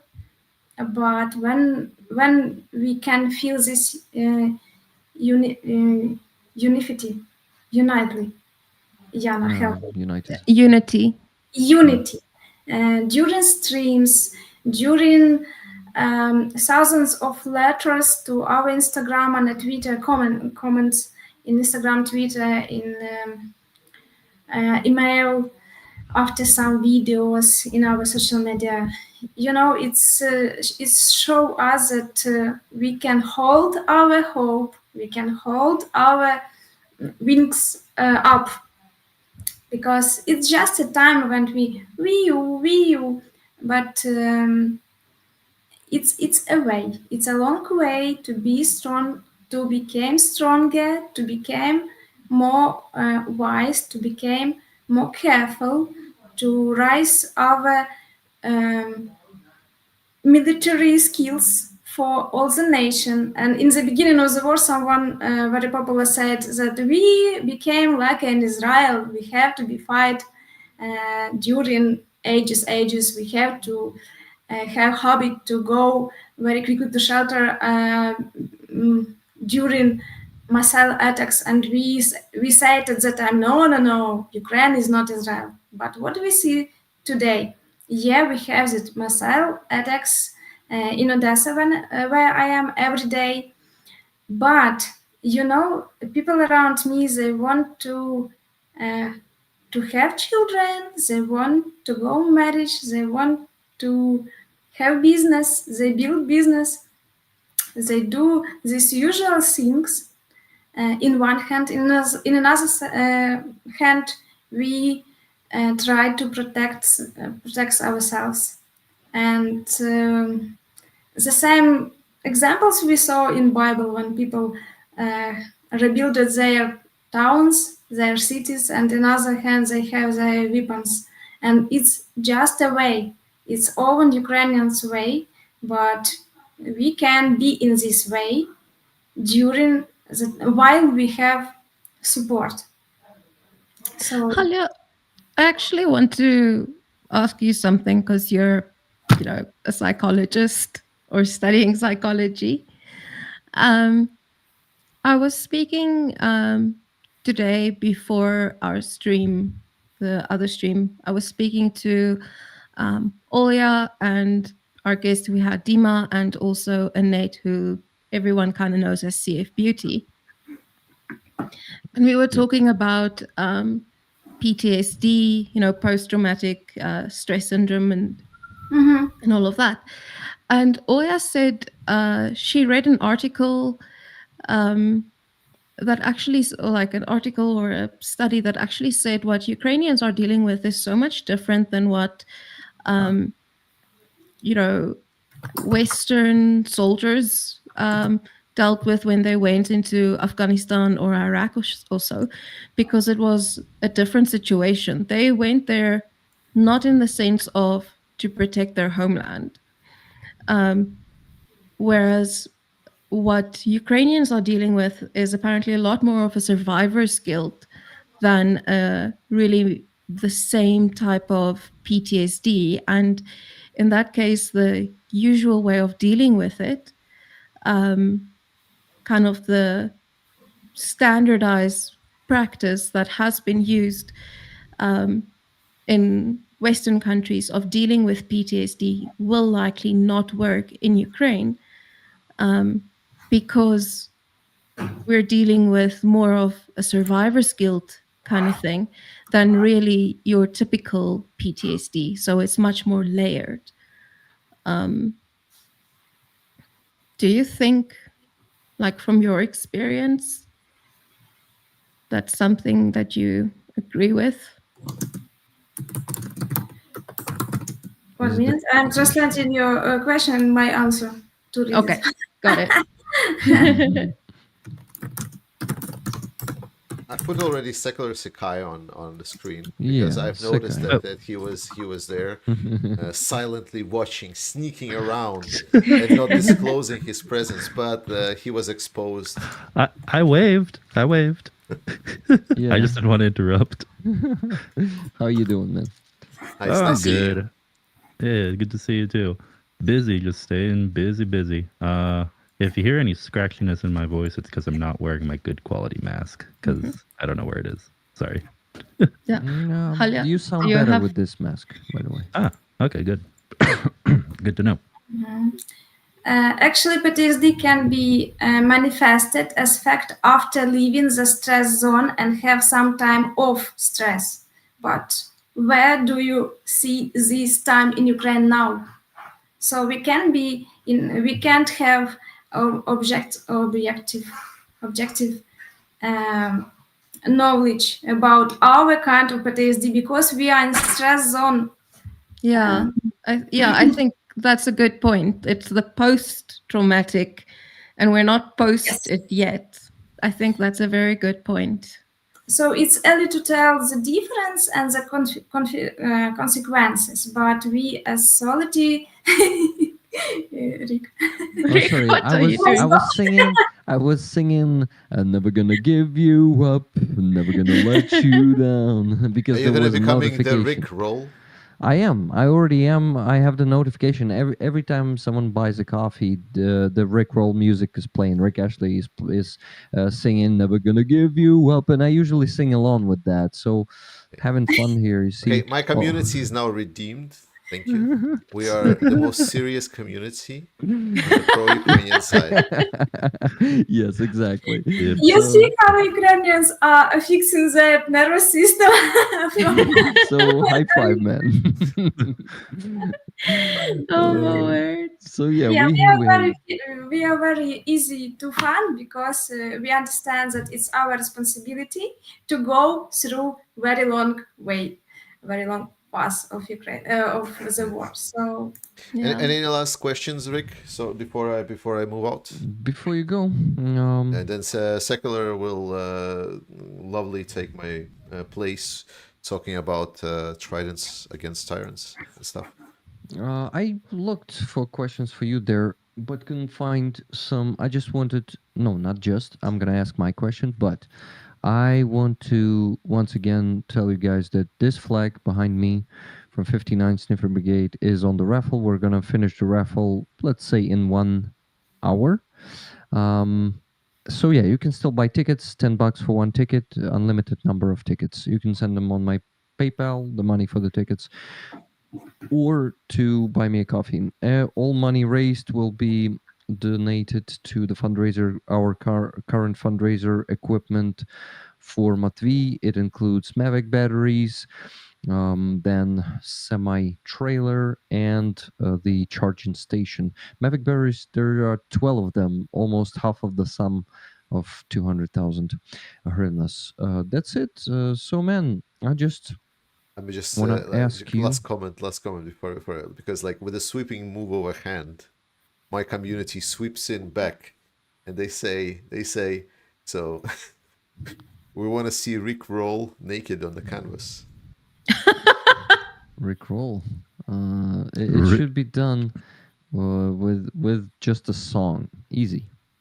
Oh my god. Like, okay, I don't know how to do it. Your guys are terrible people. You should be ashamed. You see, I'm just trying to joke about it, but I'm not good at this, so whatever. And yeah, Georgie, I want to ask you, what do you think? I mean, you like to stay positive. I know that. What do you think is waiting for us this year? Like your general comment on how this, all of this is unraveling. On the ground or like the big strategic swipes? Because on the ground there's only going to be blood, tears, and suffering. Yeah, I know. Every day. The ground is going to be very, very in a very bad situation as it is right now. But maybe in general, I know that you like to bet on things. Maybe I don't bet on things. I can bet on things when I know the outcome. Only this way. So you won't bet on anything. But Yeah. maybe just comment on that somehow.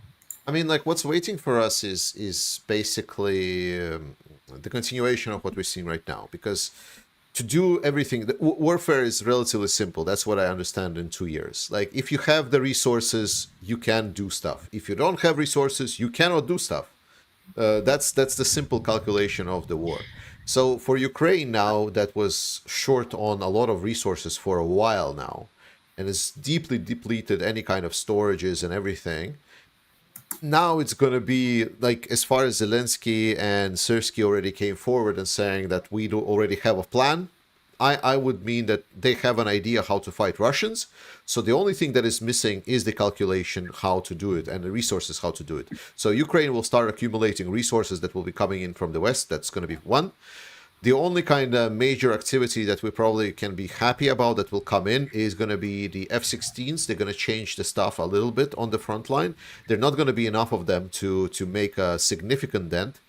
But my hope is that Ukraine will use current ATACMS to take out the anti-air defense in Crimea, to then use the F-16s more efficiently to take out defenses around Kerch Bridge, and then we'll finally see the naval drones, that the new ones, the big heavy ones, that will swim in and make a good work out of the Crimean Bridge. But it's a complex operation, and I'm hoping it's going to be this year, but I don't expect anything that would be like looking at the map and saying, well, Ukraine is definitely winning. I think it's going to be a lot of like, is something actually happening or not?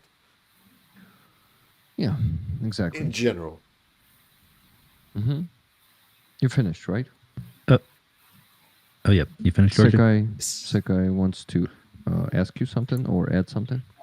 Yeah, I guess I just want to add that I do agree with Georgie that I think we're going to have some reports of good news. I think there's going to be looking at the the map itself. It's going to be a lot of carefully looking to see if anything does happen. It's going to be less of Russians, slowly taking more of this and that, and more of holding them back or even pushing them back a bit. But right this second, I don't foresee a major breakthrough, even though I would like one for the Ukrainian side. Just because of all of the preparations and trenches and stuff that the orcs have put into place. But what I do think we could see is not just from the front of the battleground, but also from the political front. Overseas support is still strong, and I think that as we get closer to November, and we see what the results are going to be in a few different countries, especially the US there, whether or not another large package is prepared, early 2025, because that's what we need to focus on now. This package is going to be very helpful, but for Ukraine to win the war, there need to be more packages and a strategy to get those resources delivered to Ukraine. So those of us who are really looking at all that information, I think we're going to see a lot of heated discussion about that in our circles. Thank you. Georgie, I think we need to let you go because you've been trying to pop off for like 5 to 10 minutes now. And I think we should not... Unfortunately, of not being a professional YouTuber, you have responsibilities. Well, I still have them. Yeah. No, thank you, man. Thank you very much for being here. For amazing. You're an amazing interlocutor. Thank you.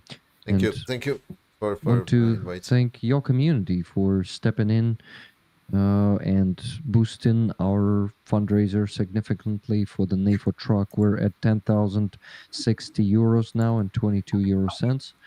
Thank you guys very much. Thank you for placing only one bid for now. I want to see more bids. Let me update it. Maybe no, not more bids than that one. But anyway, please place the bids for an exhibition and come to the stream on Wednesday for the exhibition opening. Let's raffle this flag in less than an hour now, and I'm really hoping to close the fundraiser for equipment for Matvey today. So yeah, that's just it. Thanks, man.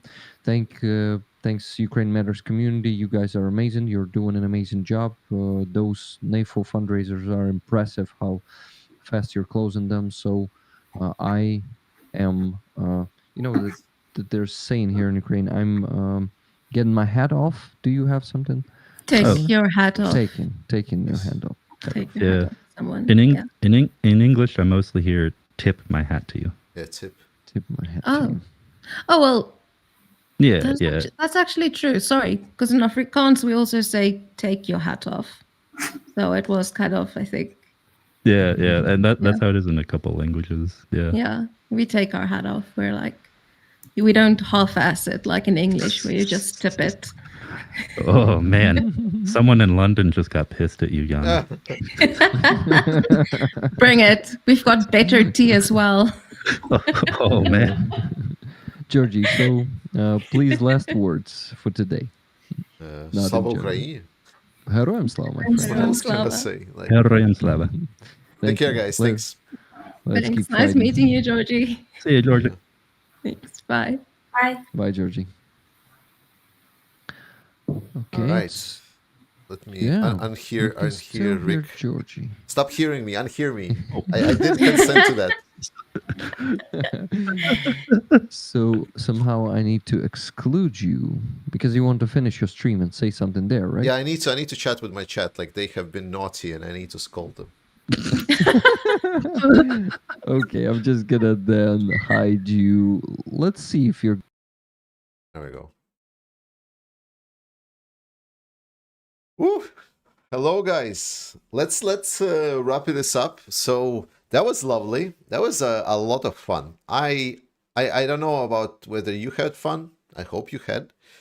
But let's answer all of the inquiries, questions that left unanswered before tomorrow's videos. I'm here for you for another at least 15 to 20 minutes. So if there is any questions that you want to ask me that I just missed, so let's do it now. Just write at Ukraine Matters and just ask me, and I'll answer everything that I can. I'm sorry that I didn't ask enough from you. Yeah, it was good fun. It was good fun. I just wanted to do, like, I know we don't usually do a lot of these, mostly because it's really quite exhausting to get people to interact and so on, and sometimes it can get really weird. You know, it's a hit and miss. At least for me, I much prefer interacting with you guys because I don't know. Maybe I just like hearing myself talk. I don't know. So, Adamantium, thank you so much for the support from Norway. That is super appreciated. I didn't ask Rick about shaving of Mohawk. That's a little bit weird thing. We have a hair thing going on here. Ali says, Hippo says, fuck Hui России. That's for sure. Kevin, thank you so much for 10 bucks. Appreciate it. And Captain Copenhagen, as always, tak. Yes, I'd love to win the flag. This flag, unfortunately, is not mine, so I cannot raffle it out or anything. This is my wife's flag, so I cannot just give it away. But I can get a new flag for I don't know, raffle. It's just like I can probably sign the flag, but like I don't understand why would you need my signature. I'm a guy on YouTube. I'm just stuff. Yeah. Yeah, it was pretty good. It was pretty good. But if I can get any militaries to sign flags, or I get some kind of cool goodies, you know, I will give it away right away.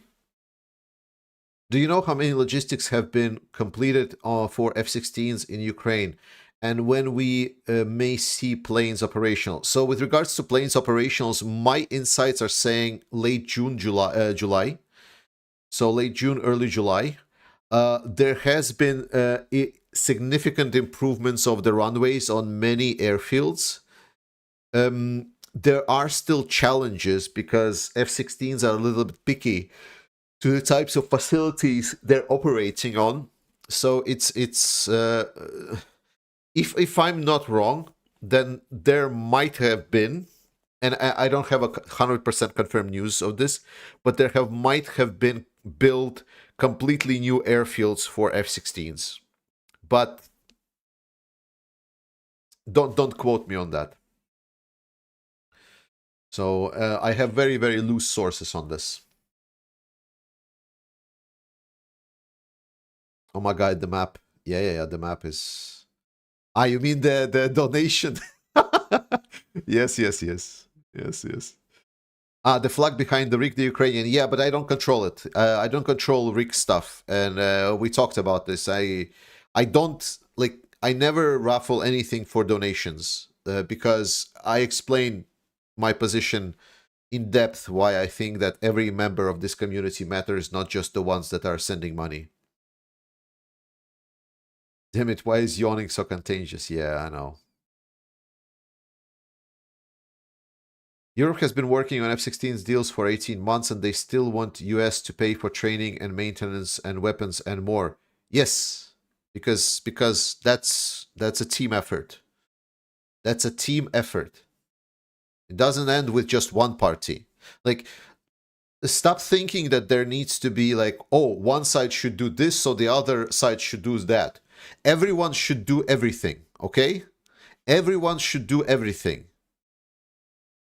Europe should provide F-16s, US should provide F-16s, US should pay for training, Europe should pay for training. We all need to do everything. It's not a fucking competition. It's not a fucking blame game. So just work together. Like, you're working towards the same goal. What's the point of like pointing fingers at each other? What's the reason to do so?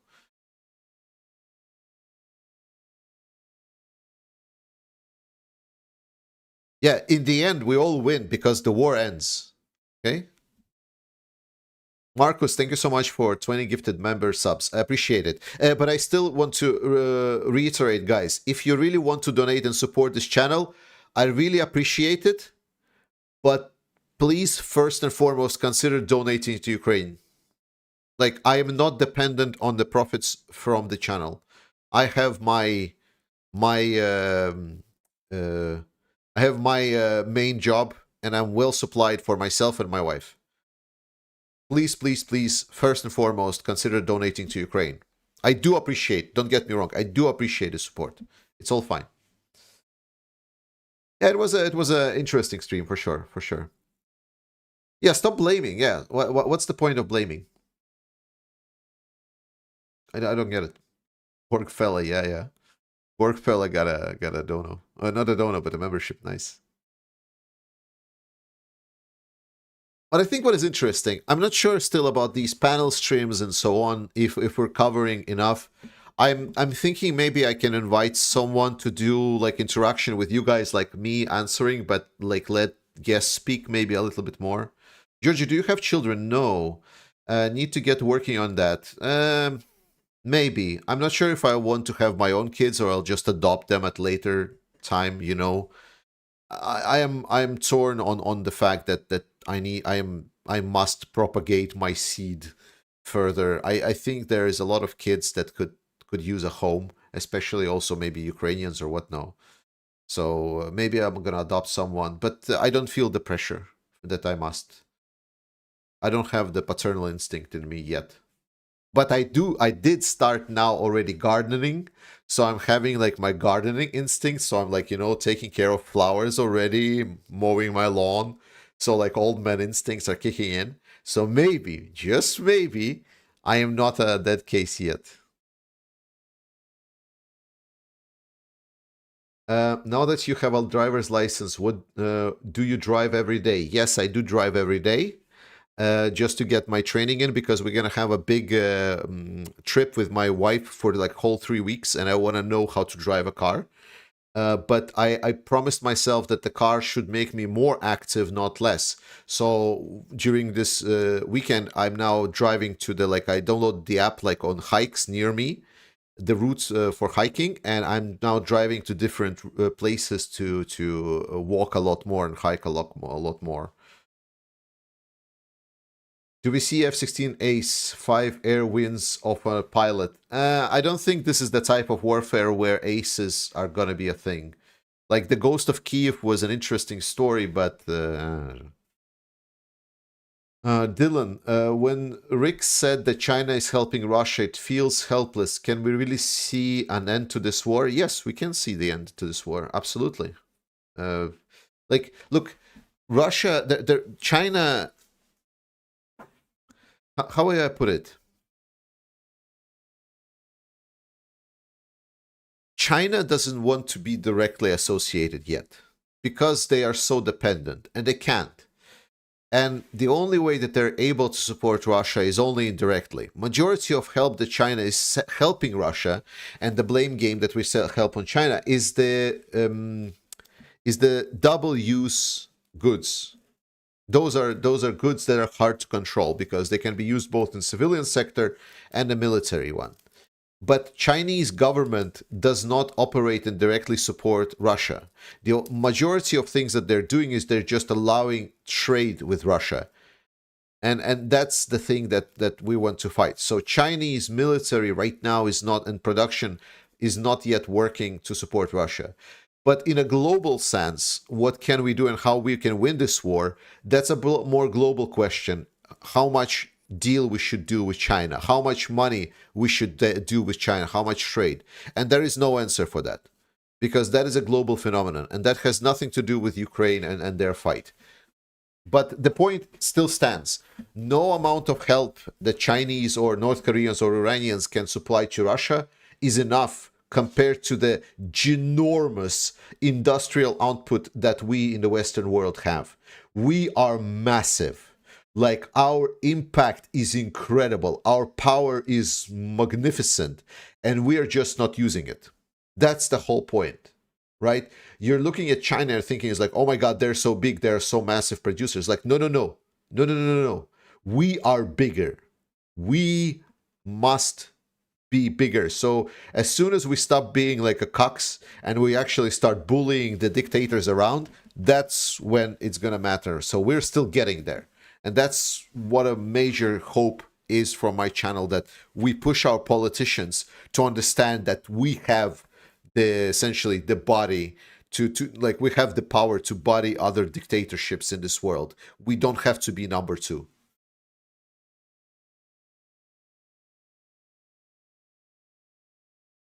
Congratulations, passing test. Thank you so much, Carpathian. Appreciate it.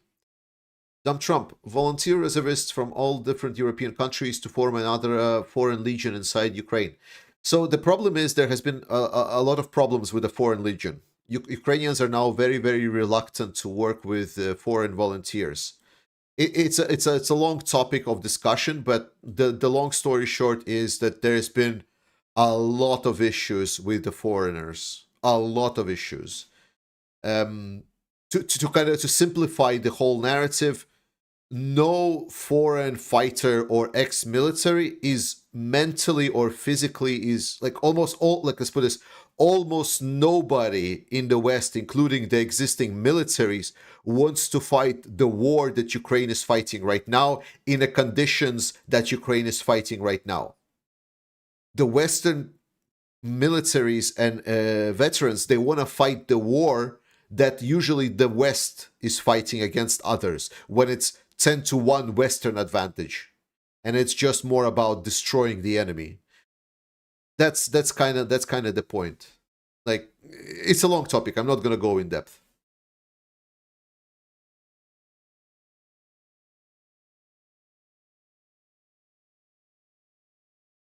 I had dinner at a fish and chips restaurant last night. My waitress was from Ukraine, but here in Canada for just over a year. She's safe here. Nice, Kevin. Appreciate it. And thanks for sharing that story. It's very important to share the stories of people. It's great that she's safe.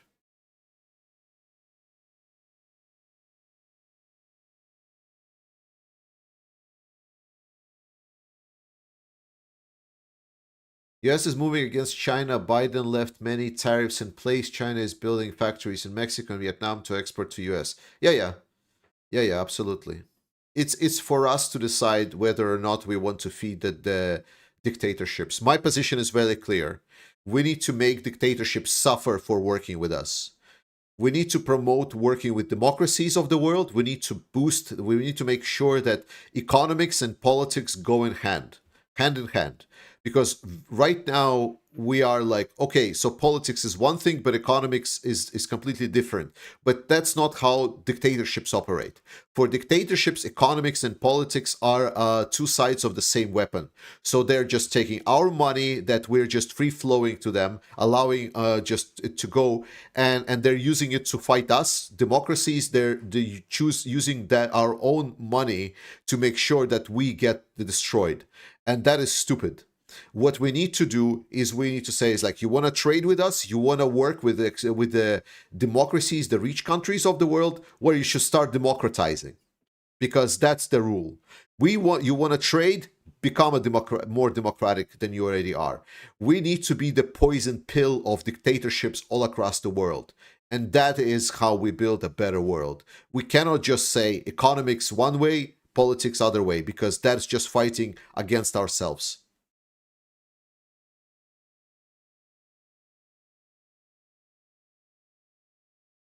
When I say poison pill, I mean poison pill for the dictatorships. I've just seen the story about Slovak citizen collecting about 4 million euros for Ukraine. They made Me to donate to NATO Fundraiser again. Slava Ukraini. QR, absolutely. Yeah. We should never underestimate just like how much power we have as a people. Like, I know that obviously like nations have a lot bigger resources, but like all of this is thoroughly helping. We need to get rid of dependencies of fossil fuels then. Yeah, that's one of the way. The biggest problem with fossil fuels, like, is not because look, why is there is a problem because of the fossil fuels? Well, it's because we are buying fossil fuels from dictatorships, and we are not asking anything from them. What we should do is say, we're going to buy your fuel if you do X reforms, or if you fight corruption more, or something else, you know? Because right now, you know the biggest secret of the fossil fuels? US is the biggest producer of oil. US is the biggest producer of oil. US production plus Norway could easily supply whatever needs European Union has or US. But we're not doing this because we're allowing for free-flowing economies, for free-flowing goods. And that's not best, because then we end up in a situation where we're paying dictatorships to destroy ourselves. And then we end up in a situation where the whole European supply network at the start of the war was dependent on a dictatorship, because we had no LNG terminals to trade with an actual democratic allies. Democracies first, and then economics. We need to make sure that politics and economies are intertwined. We cannot let just economics work on their own. You don't have to exclude Chinese products. That's my point. You need to make sure that your Chinese products are here because there are political moves towards making China more democratic, or not spying on us, or not working politically against us. But that is not as what's happening right now, right? We're not saying it's like, oh, let's just prohibit Chinese goods and prevent trade. That is bad for business. And no one wants to be bad for business. I am saying good for business, but we must never discard the political component of this. Because if we buy just Chinese goods and we just send money to China, then at some point China becomes rich and then destroys us all. Why do we need there? It's like an obvious destination. It's basically a test where you go into the test room and there is one piece of paper, and there is like a one line on the paper, and that says, "Are you stupid?" and a question mark, and there is like a yes and no answer. And we're right now sweating our ass off. It's like, oh my god, what to answer? Almost like, oh shit. Because if you say yes, that means like, oh, economics goes one way, politics the other. I'm saying we should answer no. And the majority of all the discussion, they're just like sweating their asses like, oh my god, which is the answer is the right one.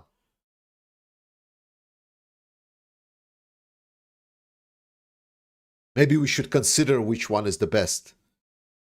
It's a simple yes or no answer. Have you heard about any more plans to take out... have you heard about any more plans to take out or stop the Russia shadow fleet of merchant marine vessels? Yes. US is working on this. European Union is also working on this.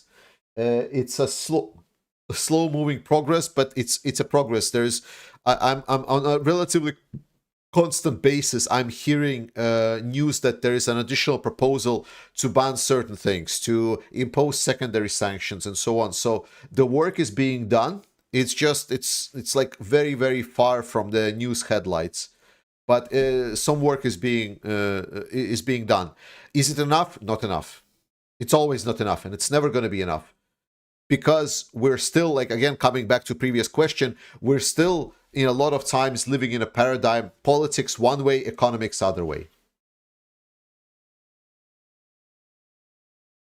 Like people, like for example, the 300 billion Russian assets frozen in European banks, right?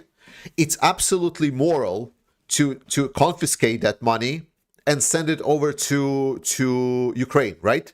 Like, I'm hoping you agree. I'm hoping there is not a single person in my community that says like, well, maybe, I don't know. It's like if you do, like, what are you doing in my community? the point is, it's absolutely moral to send that money to Ukraine, but we're not doing it. Why? Because economics separately, politics separately. Because what will happen with other how may we make profit then from other dictatorships around the world if they will not put money into our banks?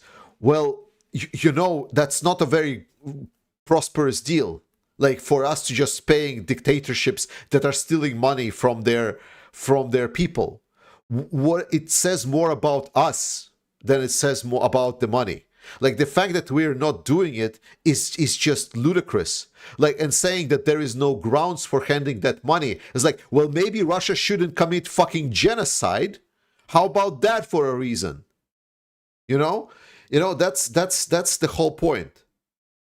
We say that we want to have this new democracy, stable, safer world, but there are very, very clear steps that we need to make. And we're not doing those steps because we're still living in some weird paradigm that world is just converging towards democratic, bright future, which it's not. We already discovered that it's not. Democracies are not natural. Democracies thrive where facts and law thrives. As soon as that gets diluted, as soon as we allow lies and propaganda and skewed narratives sip in, democracies start being demolished. Democracies must protect themselves because they're easily abused. It's a very, very flawed system. Dictatorships are also flawed in many ways. But dictatorships are easily abusing democracies. And that's why I say, in a world that is now having a slide back, a rolling back towards the authoritarian regimes, we need to be protective against what we're having right now to prevent another situation like there is in Ukraine, like happening in Taiwan or South Korea, because it surely can happen. And we need to be strong to do it. And to be strong, we need to buddy the other parties. I'm sorry, maybe it's not going to be fair to the world of dictatorship, but if they're dictatorships, fuck them. Fuck dictators.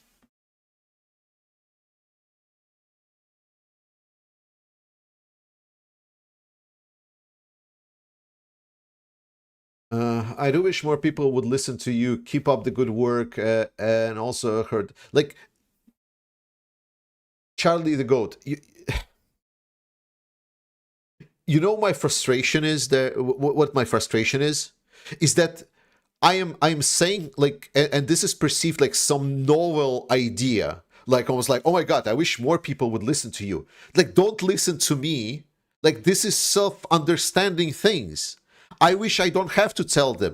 Like, I wish my dream would be like, if I would have a show like this and I would say things like I'm saying right now, then people would be just rolling their eyes and saying, it's like, duh, I mean, like, everyone knows that. Like, why do you need to say such an obvious thing? It's like, what, are you stupid? And then I get 0 views because I'm saying the most obvious things. I wish I would have 0 views. I don't wish I have more views. I wish people would be just like, yeah, that's obvious. You know, because it's self-evident that what we need to do. That is what I want.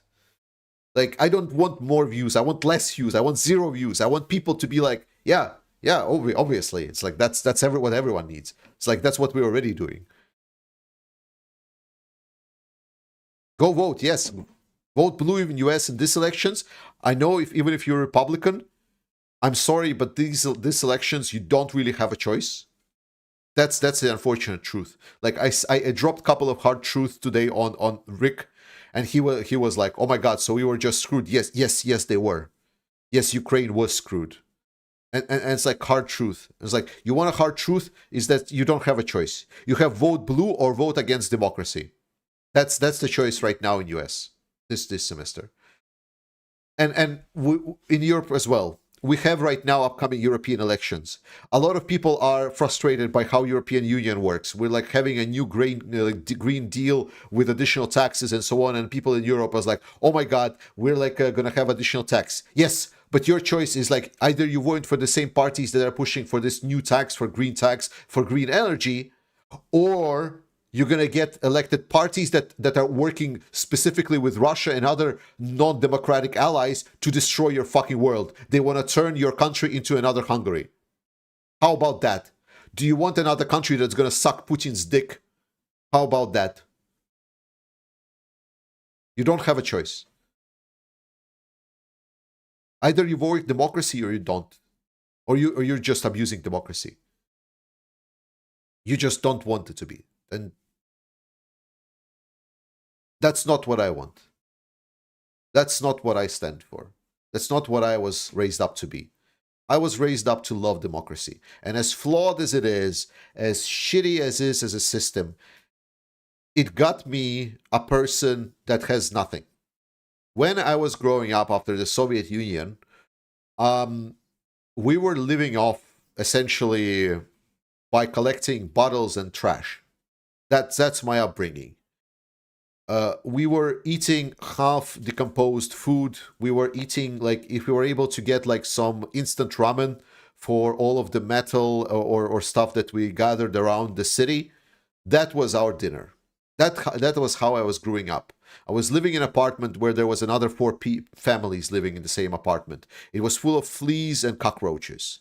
That's my upbringing. That's where I came from.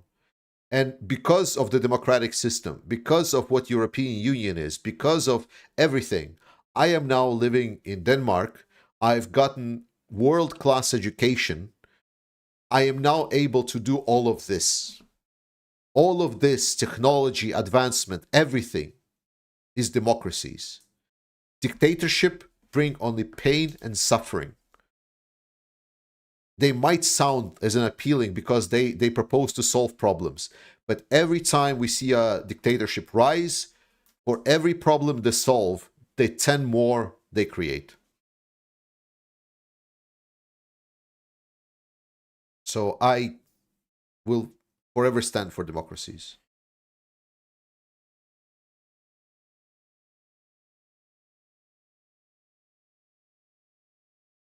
No, I understand that I have a point. I understand that what I'm saying is the right thing. I get it, because we're not living in an ideal world. That's the proper thing. But I understand that. It's just, I'm not the best person to say it. That's my frustration, like, I know I'm not the best. Like, I'm cursing, I am bad mouthing, I am not appealing, like, I'm not providing content. There's a lot more people that are more like charismatic and so on. I'm just frustrated that there are not more people that are saying the same thing. That's what I'm like. I wish people that would be, not like a second-rate YouTuber like me here, but like actual people with like power, actual people with platform, say the same right things. Like, that's my frustration. Because, like, don't get me wrong, I like what I do. Like, I like YouTube, even if it feels still weird for me. Like, I feel a little bit not myself when I'm doing this. Because, like, I like working. I'm a nerd. I like working with data and shit. But I just wish this would be obvious.